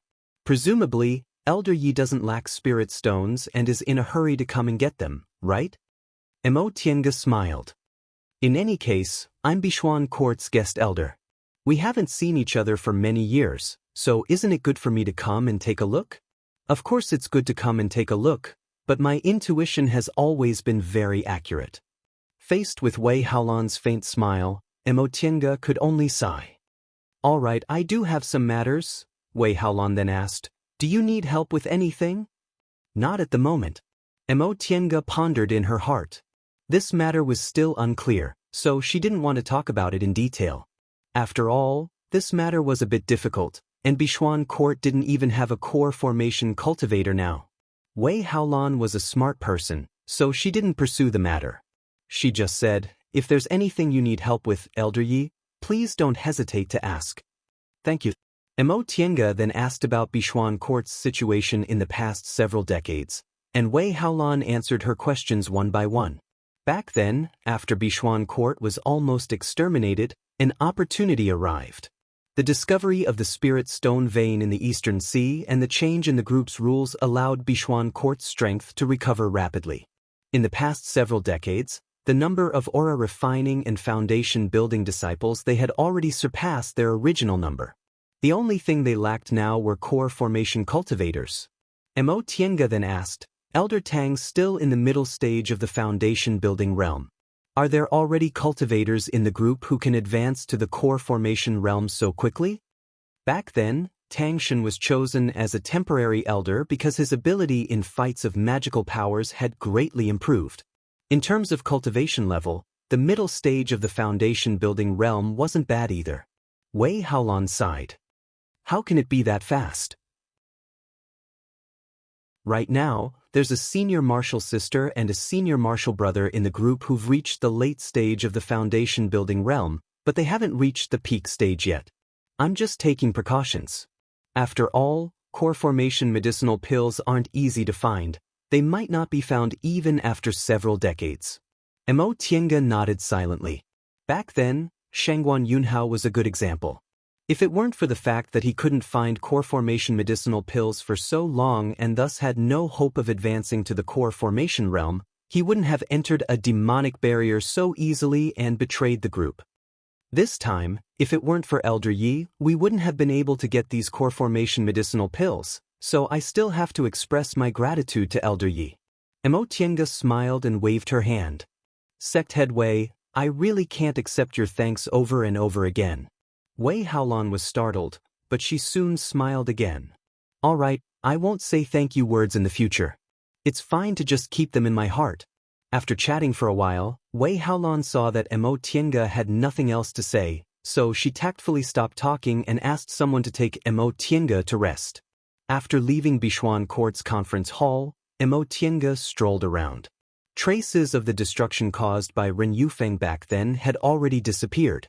Those pavilions, terraces, and buildings had all been renovated, and the monastery gate had also been rebuilt and was constantly decorated with flowers and plants. The female cultivators' skillful hands made Bichuan Court look even more beautiful and pleasant than those big cultivation groups in Kunwo. Along the way, many aura refining disciples came and went. There were both male and female cultivators. When they saw her, all of them widened their eyes in astonishment. This was because her clothes were different from theirs, but it was also because of her cultivation level. A core formation cultivator. She's actually a core formation cultivator. The aura refining disciple who led the way for her had a proud look on his face as he announced to these people, "This is our guest elder, Elder Yi." Thus, along the way, countless disciples saluted her. Greetings to Elder Yi. Mo Tiange felt very helpless. She never liked this kind of ostentatious display. Fortunately, the place she wanted to go wasn't far, so she soon arrived at the VIP building. Originally, Wei Haolan wanted to let her stay in the Dao Achieving Pagoda, but Mo Tiange refused. The Dao Achieving Pagoda was, after all, the symbol of Bichuan Court, and she wasn't a real elder of Bichuan Court. She only returned to Linhai to look for the cultivation experience Mo Yaoqing left behind. Just now, Wei Haolan already gave her the spirit stones needed to buy cultivation techniques and medicinal pills. She also gave her more than 10,000 spirit stones, saying she was a guest elder's sacrifice. In fact, she obtained a lot from Bichuan Court, so she really didn't want to take advantage of them. Mo Tiange stayed in the VIP building for several days. During her stay, Wei Haolan invited her to meet Bichuan Court's foundation building cultivators. Although female cultivators were still dominant, Bichuan Court had quite a few foundation building male cultivators in recent years. Seeing how young she was, the newly advanced foundation building cultivators were extremely astonished. It wasn't easy for a core formation cultivator to come to Bichuan Court, so Mo Tiange had to pass on some cultivation experience to these foundation building cultivators. In addition, she also accepted Wei Haolan's invitation to teach several cultivators who had hopes of advancing to the core formation realm. By the time everything was done, 7 or 8 days had already passed. Mo Tiange wasn't in a hurry. Although Mo Yaoqing's jade slip recorded the route, she still had to slowly comprehend it. She could take advantage of this time to ask Wei Haolan some things about the sea. Although she was already in the core formation realm and her cultivation level was much higher than Wei Haolan's, she had no experience going to the sea except for that one time in the northernmost sea 60 years ago. Furthermore, that time wasn't accurate. The situation in the northernmost sea was very different from that in the eastern sea. When Wei Haolan heard Mo Tiange wanted to go to the sea, she didn't ask much. She just told Mo Tiange in detail about the general things she had to pay attention to when going to the sea, as well as the relatively dangerous sea beasts in the vicinity. However, because of her cultivation level, these things could only be used as references. After all, Wei Haolan also hadn't been to the deeper parts of the sea. Mo Yaoqing's Immortal's Cave, on the other hand, was in the depths of the eastern sea. Several days passed. When Mo Tiange finished preparing everything, she finally set out. Chapter 329. Elder Yi, the southeast is where our spirit stone vein is. The sea in this area is safe and doesn't have any dangerous sea beasts. In addition, this is a sea map passed down by the sect's founders. It records the distribution of sea beasts, but because of our limited cultivation levels, we haven't been to many places, so it might not necessarily be trustworthy. Mo Tiange took the sea map from Wei Haolan and said sincerely, "Thank you." With this sea map, my trip will be much safer. Mo Tienga smiled and waved her hand. Elder Yi, you're our Bishuan court's guest elder and we're indebted to you, so this kind of trivial matter is something we should do. Mo Tienga also understood Bishuan court's current situation. They had spirit stones and disciples, but what they lacked was some ways to obtain scarce resources and guidance from high-level cultivators. Therefore, a guest elder like her was very important to Bishuan court. Wei Haolan would definitely do her best to satisfy Mo Tienga's request and ask her to help Bishuan court. Wei Haolan didn't only agree to Mo Tienga's request only because they went through trials and tribulations together several decades ago and because the sect founder was her ancestor. After all, Wei Haolan had an extraordinary status in Xianqing school. It would be much easier to get some medicinal pills or even core formation cultivation techniques if they could form a relationship with her. Moreover, Wei Haolan's cultivation level was high and her future was promising. If she formed her nascent soul in the future, Bishuan court would benefit greatly as long as she occasionally looked after them. Nevertheless, Mo Tienga didn't care about Wei Haolan's plan. In any case, who could truly be good to someone without selfish motives in the cultivation world? It was enough as long as Wei Haolan didn't have any bad intentions. Besides, Wei Haolan and Bishuan court had that kind of relationship, so she was much more reliable than strangers. As Mo Tienga put away the sea map, she suddenly remembered something and said, "Sect head Wei, there's something I want to ask you." "Please speak, Elder Yi." Mo Tienga said, "There's a fishing village near Linhai town, and there's a fisherman named Shui-san. When I came to Linhai 60 years ago, I had a fated encounter with his family. He had a daughter who was tested to have 5 spiritual roots, so she should be 68 years old now. When Linhai was in chaos, I don't know how they were doing.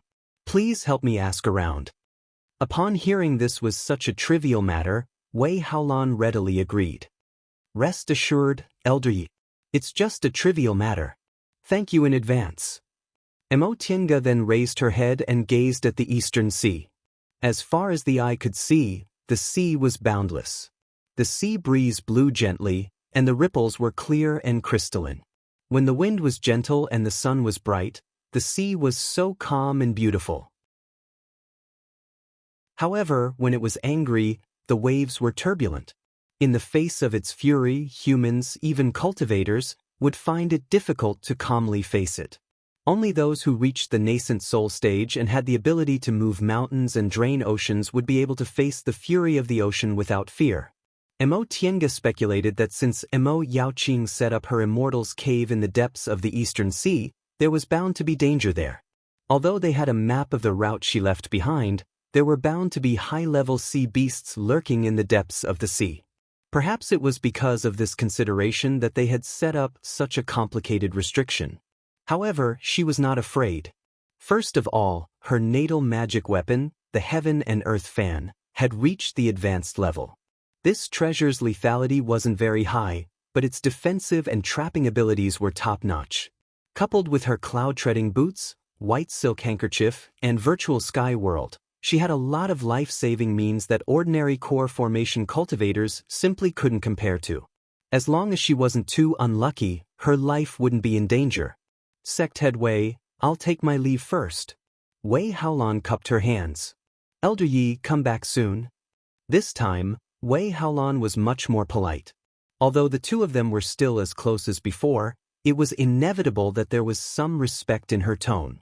Mo Tienga smiled. Clouds formed under her feet and she soared into the sky, turning into a flight light that swept towards the depths of the sea. After advancing to the core formation realm, a top-grade magic weapon like the cloud-treading boots could truly display its power. When she was building her foundation, although she could also fly while wearing the cloud-treading boots, her speed wasn't as fast as now. After she advanced to the core formation realm, when she used the cloud-treading boots, clouds would form under her feet and these clouds would carry her to fly, saving her a lot of spiritual power. A core formation cultivator's speed was extremely fast. In just half a day, she had already passed the location of the spirit stone vein Wei Haolan mentioned. If she flew further into the depths of the eastern sea, she didn't know what she would encounter. Mo Tienga pondered for a moment. She decided to fly a bit higher to avoid disturbing the powerful sea beasts, but she couldn't fly any higher because she still had to look at the surface of the sea to find the marks Mo Yaoqing left behind. More than 5,000 years had passed. Mo Tiange wasn't sure whether the marks Mo Yaoqing left behind were still effective or not. However, with Mo Yaoqing's intelligence, she should have thought of this problem. With this thought in mind, Mo Tiange threw these doubts to the back of her mind and flew at full speed. This flight lasted for 5 days. During these 5 days, Mo Tiange changed from only seeing small sea beasts of the first and second rank at first to now, she often saw the appearance of fourth and fifth rank sea beasts.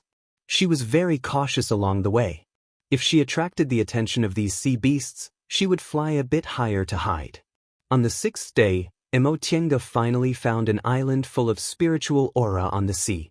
This island was extremely small, only about 500 square meters in circumference. Maybe this island would be swallowed by a high tide. The spirit veins weren't very good either. The spiritual aura was faint, and it was only a very small spirit vein. Mo Tiange was very pleasantly surprised because there was a record of this island in Mo Yaoqing's jade slip. However, Mo Yaoqing said it was a bit bigger. After all, 5,000 years had passed, so it was normal for the area of the island to change. In the sea, this kind of island could disappear overnight. Mo Tiange flew around the island in the air but didn't find any traces of high-rank sea beasts in the surroundings. She then carefully landed on the island. She didn't know how long it had been since people came to this island. It was densely covered with vine-like plants, almost covering the whole area except for the beach. Upon seeing this, Mo Tiange carefully released Xiaohua from her spiritual beast pouch. Mo Yaoqing's jade slip said these vines were very strange. They seemed to be alive, and as long as there was a living thing, they would entangle and swallow it. In this world, beasts had always been herbivores. Herbivores like these violated common sense. Abnormalities were monsters, so these vines could also be said to be a kind of demonic grass. Because of this, there were very few sea beasts near this island. If those low-rank sea beasts accidentally came here, they would be swallowed by these vines. However, these vines were not without natural enemies. If it was a rank 5 demonic beast or above, it would be able to fight against them. Moreover, some sea beasts like to eat these vines because these vines often ate demonic beasts and contained more spiritual qi than ordinary spirit grasses. Swallowing these vines would also be beneficial to one's cultivation. The reason why Mo Yaoqing recorded these islands in the jade slip was because there was still a long way to go. The sea wasn't like land. You could stop and rest when you were tired of flying. It was normal to not see land for several days or even dozens of days. Therefore, if someone wanted to find her immortal's cave, they would need to rest on this island. Although flying consumed very little spiritual aura, if one couldn't rest, even if one's spiritual aura was replenished by spirit-recovering pills, the mental fatigue would be unbearable. Once one's mental state was bad, one's reaction to danger would be slow, and their strength would drop a lot. Therefore, Mo Yaoqing recorded the locations of many islands that could provide temporary rest on the jade slip. Mo Tiange had the virtual sky world, so this problem originally didn't exist. The reason why she looked for these islands was firstly to use as a reference, and secondly, because Mo Yaoqing remembered the characteristics of these vines. She was interested and wanted to collect some. After all, this was the Eastern Sea where few people lived. Bichuan court cultivators' levels were still low, so they couldn't come here. These vines were also rare, so collecting some might be useful in the future. As soon as Xiaohua came out of the spiritual beast bag, it rushed towards the island with great joy. Maybe it was because it hadn't come out of the spiritual beast bag for a long time. Upon seeing this, Mo Tiange hastily stopped it. Xiaohua, come back. Xiaohua stopped for a moment, then turned to look at her. It blinked its black eyes, then turned to stare at the green vines, looking like it really wanted to go there. Upon seeing this, a thought emerged in Mo Tiange's mind. Could it be that not only sea beasts, but even a land-based spiritual beast like Xiaohua also instinctively wanted to eat these? Mo Yaoqing didn't say what would happen to spiritual beasts if they ate these vines. She only briefly mentioned the characteristics of these vines in the jade slip and told them to pay attention to them when resting here. However, since sea beasts like to eat them, it should be the same for spiritual beasts, right? With this thought in mind, Emotienga said to Xiaohua, "Xiaohua, use your magic to attack them." Xiaohua and her mind were connected, so after receiving her order, it immediately jumped and spewed out sun-real fire. All spiritual herbs were afraid of things like gold and fire. Even if these vines were demonic herbs, they were no exception. Once Xiaohua's sun-real fire came out, the vines, which were originally as peaceful as ordinary plants, instantly rose to avoid the sun-real fire. Upon seeing this, Xiaohua's eyes widened. It jumped up and shot another sun-real fire at the roots of the vines. This time, even if the vines tried to dodge in panic, they couldn't escape. The roots were immediately burned black, and the branches and leaves softened. "Woo-woo!" Xiaohua cried out excitedly. It ran over and bit those branches and leaves, then started to chew them. Emotienga saw that it could deal with them easily, so she didn't pay much attention to it. After all, Xiaohua was already in the 5th rank and was a mutated beast. Ordinary demonic beasts couldn't do anything to it, let alone these vines. Since it liked to eat them, she'd let it eat them. With this thought in mind, she took out a flying sword and, relying on her high cultivation level, uprooted some vines. She used her spiritual power to suppress them and sealed them in a jade box. She originally planned to wait for Xiaohua to eat enough before entering the virtual sky world to rest. Who would have thought that this little guy seemed to be addicted to eating and wouldn't leave? Emotienga thought about it. There weren't any high-rank sea beasts in the vicinity, so she might as well let it go. She found a place to lay a defensive formation and rest while she was at it, continuing to study Mo Yaoqing's route map. Emotienga took out the jade slip and the sea map Wei Haolong gave her, then carefully compared the two. In terms of meticulousness, Mo Yaoqing's map was naturally better. She carefully recorded the route she took that year. She clearly remembered which places had islands to refer to and what kind of demonic beasts there were. However, the sea map Wei Haolong gave her might be more accurate. After all, Mo Yaoqing was a person from 5,000 years ago. 5,000 years had passed, and some things had definitely changed. The small island might disappear, but another island might appear, and the demonic beasts might have migrated. According to Mo Yaoqing's notes, if she flew southeast from this small island, there would be a big island. However, according to Wei Haolong's sea map, there was no big island there. Emotienga frowned. Which one was right in the end?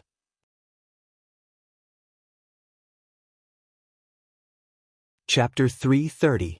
After thinking for a while, Emotienga shook her head and threw this question to the back of her mind.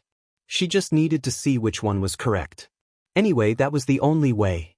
Just as she was about to put away the jade slip and adjust her breath, she suddenly felt Xiaohua's spiritual aura fluctuation. She quickly turned around and saw Xiaohua running further and further away from her. At this moment, Xiaohua was fighting with a very thick vine. Logically speaking, Xiaohua was already a 5th-rank spiritual beast. Even if this vine had demonic energy, it was still a plant. Especially after Xiaohua had mutated and possessed the sun-real fire, ordinary demonic beasts shouldn't be able to defeat it. However, for some reason, this vine wasn't afraid of the sun-real fire at all. It only dodged slightly, and then swept towards Xiaohua ferociously. Realizing the situation was bad, Emotienga stood up. "Xiaohua!" Upon hearing her voice, Xiaohua spouted sun-real fire, forcing the vine to retreat, then turned around and ran back to her. Emotienga waved her hand. A white light flashed, and the heaven and earth fan appeared in her hand. She then carefully walked towards the vine.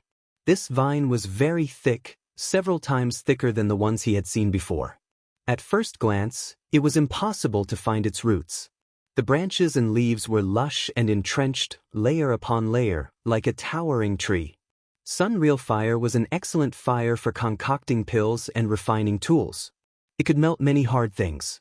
This vine was just a plant with spiritual aura that ate demonic beasts, so why wasn't it afraid? She thought for a while, then took out her flying sword to cut the vine's leaves. Before the flying sword arrived, the vine had already moved. Its branches danced in the air, trying to avoid the sword. Emotienga shook her sleeves and pushed her spiritual aura. The flying sword stabbed straight. This time, it hit the target, but it only left a shallow sword mark on the vine. Emotienga frowned slightly. She wasn't good at flying swords, but this flying sword was a magic weapon given to her by Lord Daoist Jinghe. It was extremely sharp, but it actually couldn't cut it? Xiaohua, burn it with magic. Xiaohua obediently jumped forward and spouted sun real fire again. This time, the vine moved a bit more. Its leaves danced wildly and swept several strong winds, blocking the real fire. However, Emotienga still noticed that there were burn marks at the ends of the leaves. The true sunfire was still useful, but the effect was not that good. However, using the sun's true flame to force the vines back was not enough. Emotienga pondered for a moment and came up with an idea. She took out the stone sculpture puppet from her Qiankuan bag. Ever since she got these two puppets, she rarely used them against her enemies. It was because she advanced too quickly. However, these two puppets were extremely strong and could be useful in certain situations. At this moment, she was instructing the two puppets to walk towards the vine. The vine seemed to have sensed the spiritual energy, and its branches wrapped around the puppets. The two puppets stopped and swung their swords together. With one slash, it only left two shallow wounds on the vines. Then, these soft vines wrapped around the two puppets. Xiaohua was a little anxious, so it let out woo-woo sounds. These two puppets had always accompanied it in the virtual sky world, so they already had feelings for each other. Emotienga smiled and comforted it. Don't worry. Although the stone sculpture dolls were incredibly strong and hard, the vines were also extremely tough and flexible, perfectly restraining them. It was impossible for them to cut the vines. However, this wasn't Emotienga's plan when she took out the puppets. The vines wrapped around the two mannequins until they were unable to move. Then the vines flung them backwards. At this time, Emotienga saw that there was a huge pocket between the tangled branches and leaves behind the vines, which looked like a big mouth. When the vines rolled the puppets over, the big mouth opened, and the vines threw the puppets inside. The big mouth closed and began to wriggle as if it was swallowing something. Seeing this scene, Emotienga smiled slightly. She moved her divine sense, and the big pocket suddenly protruded. The vine's branches and leaves began to tremble as if they were in pain. Then, the trembling became more and more violent, and even the big pocket hidden deep in the back began to twist. All of a sudden, with a rip, a hole appeared in the big pocket. The stone sculpture puppet's stone sword came out from inside, and green liquid flowed out. Xiaohua, spell. Xiaohua jumped up and sprayed Sun's real flame. At the same time, Emotienga's flying sword slashed forward. While the vine's branches were resisting the sun's real flame, it flew in through the gap and stabbed the big pocket behind it. This time, the flying sword neatly went into the handle, and more green liquid flowed out.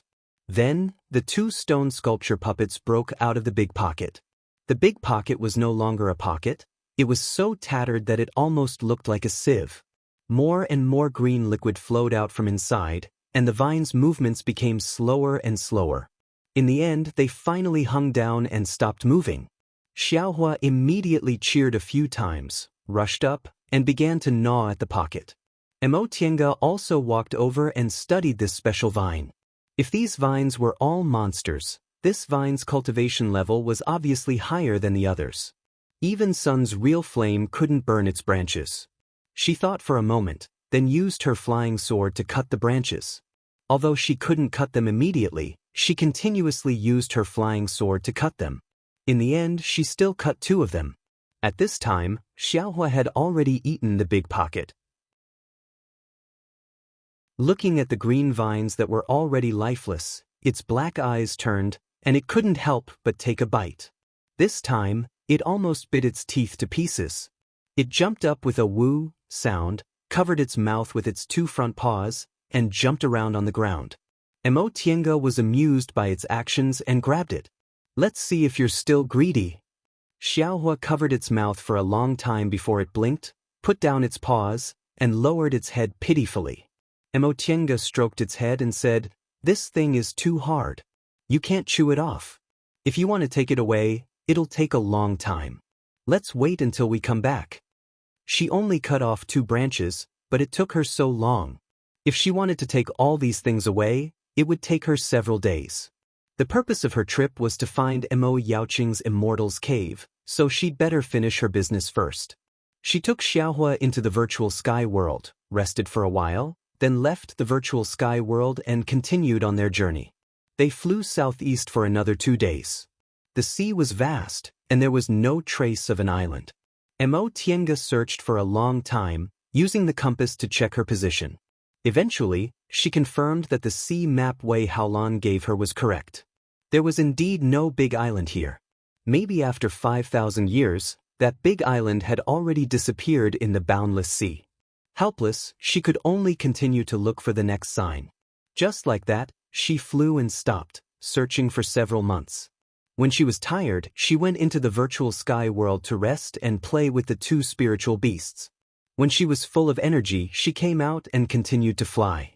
During this time, she took several wrong turns and encountered several demonic beasts in the sea.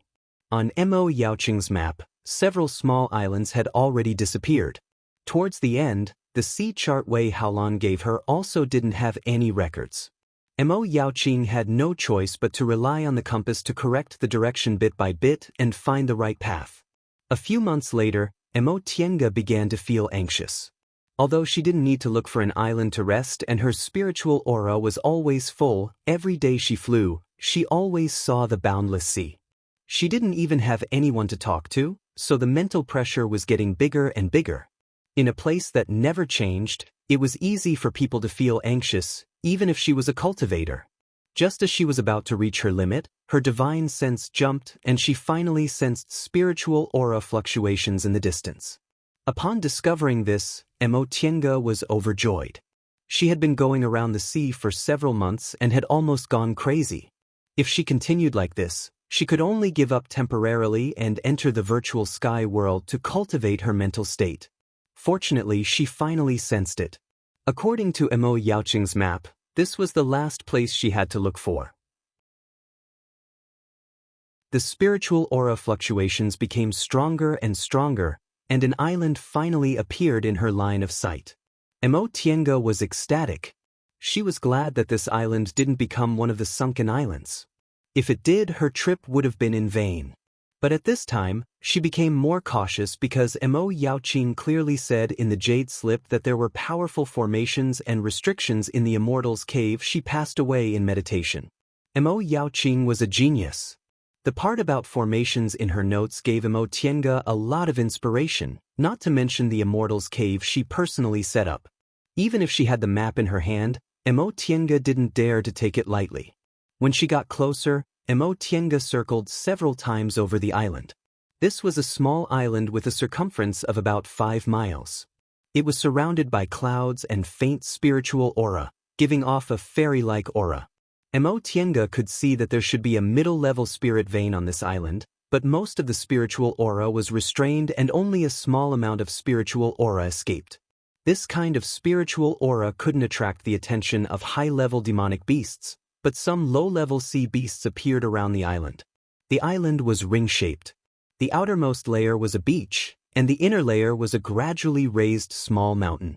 Looking down from above, in the blue sea, a layer of fine white sand surrounded a piece of green, looking very beautiful. On the highest mountain in the middle, Mo Tiange found traces of formations, which were consistent with the records in Mo Yaoqing's Jade Slip.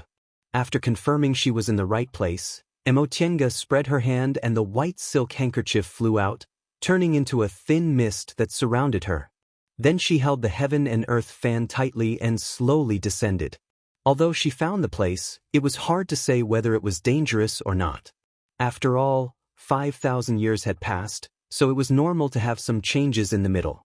When she finally stepped on the ground, Mo Tiange spread her divine sense first.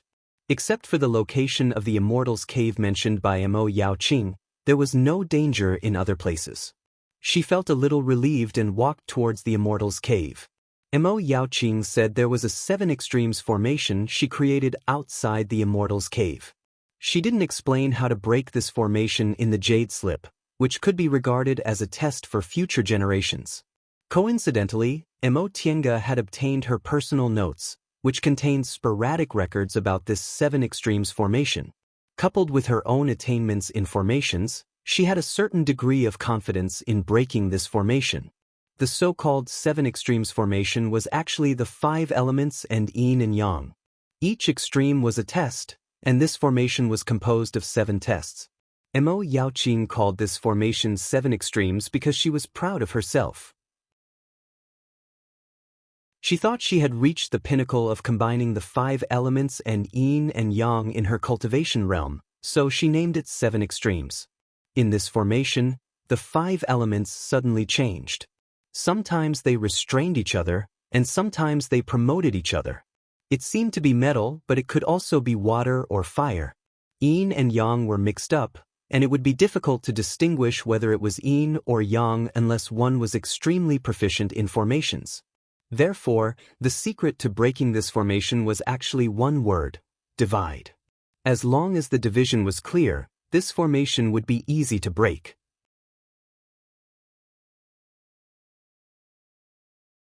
Chapter 331. Mo Tiange didn't enter the formation immediately. She already had an idea on how to break this 7 extremes formation and had been preparing for months. At this time, she directed the 2 stone sculpture puppets to enter the formation and triggered the formation one by sensing it with her divine sense. These 2 puppets weren't living creatures, and their materials were very special, so they wouldn't be affected by this formation at all. Mo Tiange manipulated them with her divine sense and could clearly feel the changes in the formation. She manipulated them very carefully. Every time she found a suspicious point, she repeatedly used the puppets to test it until she figured out the changes of the 5 elements and yin. This process took a full 2 days. This 7 extremes formation was really too big and too complicated. 2 days later, Mo Tiange let the 2 stone sculpture puppets come out of the 7 extremes formation. She had roughly figured out the changes of the 5 elements and yin in this 7 extremes formation, and she already had a way to deal with it. She still didn't enter the 7 extremes formation. Instead, she directly entered the virtual sky world and began to refine a magic weapon. She was still very clumsy about refining tools, but this time, she wasn't going to refine an ordinary magic weapon, but a formation tool. Formations and magic weapons were originally completely different fields, but under special circumstances, they could also be interconnected. Mo Tiange was very familiar with making formation tools. Even if she wasn't good at refining tools, the probability of refining it into a magic weapon wouldn't be too low. She got the inspiration for this method of breaking formations from Qin Shi. Qin Shi had a magic weapon called the peak positioning lamp, which had a miraculous effect on breaking restrictions. Restrictions and formations were interconnected. Although it wasn't very common to use a magic weapon to break formations, it wasn't impossible. Of course, magic weapons used to break formations were very rare. For one thing, different formations required different methods of breaking formations. For another, such a magic weapon required the maker's attainments in formations to be too high. Formation masters were very rare in the cultivation world today. Most of the people who were good at formations were nascent soul cultivators who had a long life and were bored. However, their cultivation levels were superb, so they could completely break formations on the spot. Few people were bored enough to make a magic weapon to break formations. The reason why Mo Tiange wanted to make this magic weapon was that this 7 extremes formation was too powerful. Mo Yaoqing hid the jade slip so deeply that only nascent soul cultivators could see it, but she was only in the core formation realm now. Just now, after using the stone sculpture puppets to test the formation, he understood that if he were to personally enter the formation to break it, he would inevitably suffer some injuries. Thus, it was better to use a safer method. Another month passed as the refinement continued. The way of formations, to put it bluntly, was the understanding of the 5 elements, yin and yang, as well as precise calculations. This 7 extremes formation was Mo Yaoqing's proud work. It contained a huge amount of data, so calculating it was a very tiring thing. If she hadn't read Mo Yaoqing's notes, Mo Tiange admitted that even if she had completely comprehended the Xuanji formation book, it would have taken her at least several months to completely deduce the 7 extremes formation. But in Mo Yaoqing's notes, there were fragmentary records of this formation, so she spent a month to comprehend the data of this formation. As long as the data of the 5 elements and yin and yang were clear, it would be a simple matter to create a tool to break the formation. After a few more days, the formation-breaking magic treasure was finally completed. Mo Tiange called this magic treasure the star positioning compass. It was similar to a compass, but it was more sensitive to yin and yang and the 5 elements.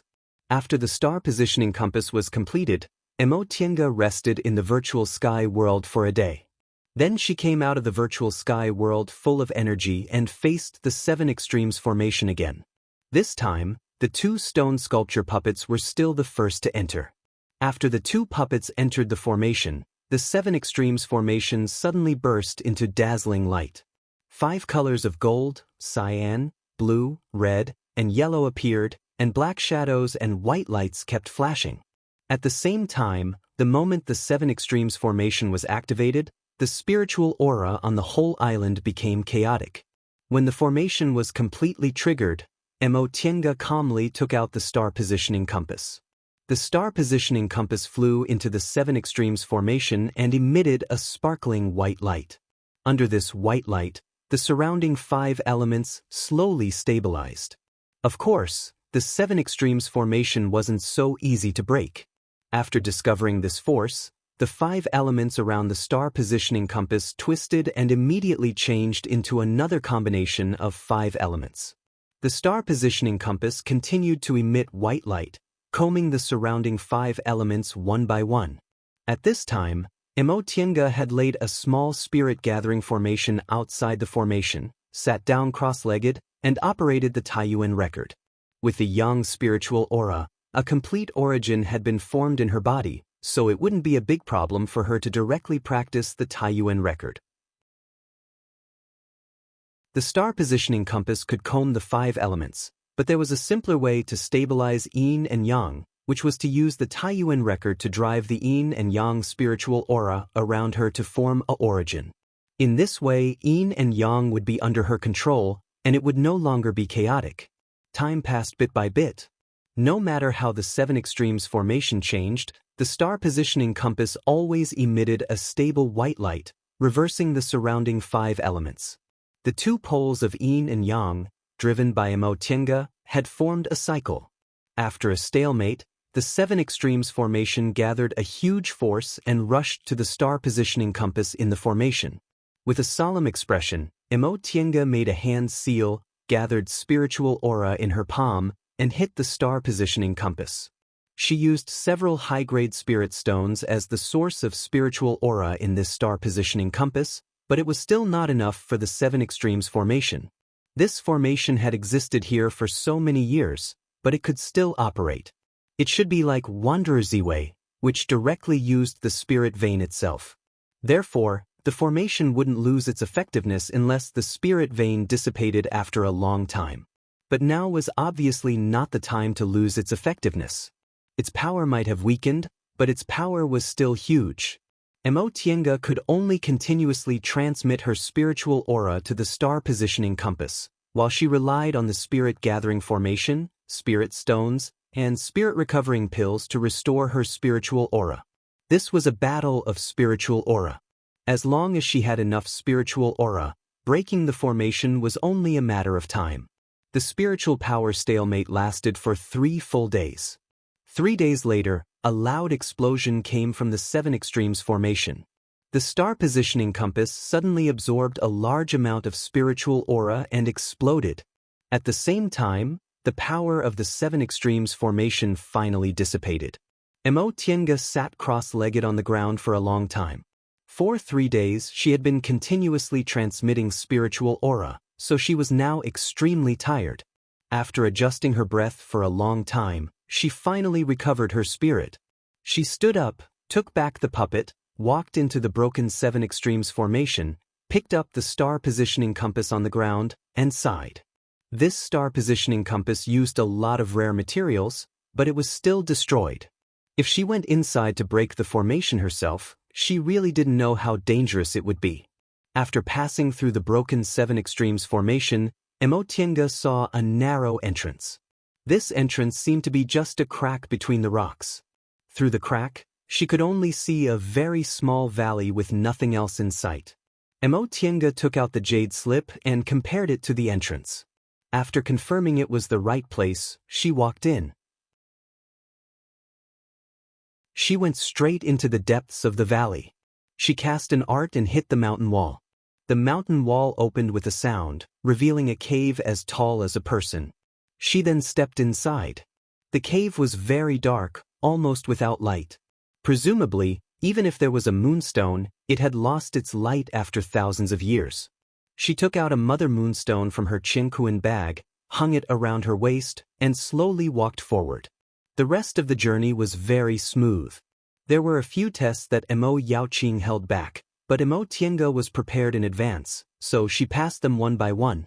Finally, after walking through a stone path, the front suddenly opened up. Emotienga looked around. This was a ring-shaped valley, green grass, and the sun was shining brightly. She found it a bit unbelievable. When she came down from the sky, she didn't see this valley at all. It seemed to be hidden by a restriction, but she didn't find any trace of it. In that case, her smooth journey was simply because Emo Yaoqing didn't intend to make things difficult for later generations. Otherwise, she didn't know how long it would take her to find the entrance with this restriction alone. Although the valley was green and full of vitality, weeds were everywhere and had long been abandoned. Emotienga occasionally saw a few spiritual plants, but she didn't take them seriously. After all, the spiritual aura here wasn't good, and the spiritual plants were also very thin. Even if they were old, they were completely inferior to the virtual sky world. On the mountain wall surrounding the valley, there were several caves. Emotienga cautiously took out Emo Yaoqing's jade slip and carefully compared it. After understanding the purpose of these caves, she entered them one by one. These caves were nothing more than a cultivation room, a concocting room, a spiritual beast room, and so on. There was nothing in the spiritual beast room. When Emo Yaoqing passed away in meditation, she released her spiritual beasts. Emotienga entered the pill concocting room, tool refining room, and so on. She found several kinds of rare tools, so she picked one or two that she needed and put them into her chinkuin bag. The jade slips Emo Yaoqing left behind were for the descendants of the Emo family and for the disciples of Bishuan court. If she took all of them and some nascent soul disciples of Bishuan court came looking for them in the future, there would be nothing left. She wasn't greedy and didn't intend to cut off other people's escape routes. In the end, she entered the cultivation room. This cultivation room was narrow and winding, and there were messy things everywhere. There were all kinds of materials, books, jade slips, and some strange things whose uses she didn't know. Emotienga looked at them one by one, feeling a bit incredulous. It wasn't because these materials were rare, but because they were placed in such a messy way. With a chinkuin bag, these things naturally didn't need to be piled up in the cave. The fact that they were piled up randomly like this could only mean one thing: Emo Yaoqing was very lazy. After she used them, she just threw them away and was too lazy to tidy them up. Emotienga sighed as she continued to walk inside. The Immortal's Cave left behind by Miss Yaoqing, who had a gentle voice and was said by Yuan Bao to be incomparably charming, was actually like this? This was a bit too. Just as this thought crossed her mind, she turned into the depths of the cultivation room. When she saw the innermost jade platform, she instantly became speechless, completely speechless. A woman was sitting on the jade platform. She was sitting cross-legged with a dignified bearing. Her eyes were closed, and her expression was calm. Her eyebrows were like distant mountains, her face was like the autumn moon, her skin was like snow, and her black hair was like clouds. She was just sitting there casually, but there wasn't a single part of her that wasn't beautiful. Ever since she set foot on the path to immortality, Emotienga had seen a lot of beautiful women. Even she herself, although she couldn't be said to be beautiful enough to captivate birds and beasts, she was still elegant and handsome. However, there had never been a woman who could make the words, devastatingly beautiful, involuntarily emerge in her heart. This woman's beauty was indeed something she had never seen in her life. After a long time, Emotienga finally regained her composure and heaved a sigh of relief. Although this woman was vivid and lifelike, just like a living person, Emotienga knew this was nothing more than a skeleton. Aside from Emo Yaoqing, there was naturally no one else but a skeleton sitting cross-legged in this cave. With this thought in mind, Emotienga felt it was inconceivable. Her ancestor, a female cultivator who lived more than 5,000 years ago, possessed a pure Yin constitution and was a world-shaking talent, was actually such an astonishingly beautiful woman. You're tuning in to the Dreamy Chapters YouTube channel. We're so grateful for your support, and don't forget to subscribe to join us on this incredible journey through captivating stories. Your generosity through donations truly makes a world of difference, as it's the primary source of revenue that allows me to expand and enhance this channel for you. Thank you from the bottom of my heart for being a part of this adventure.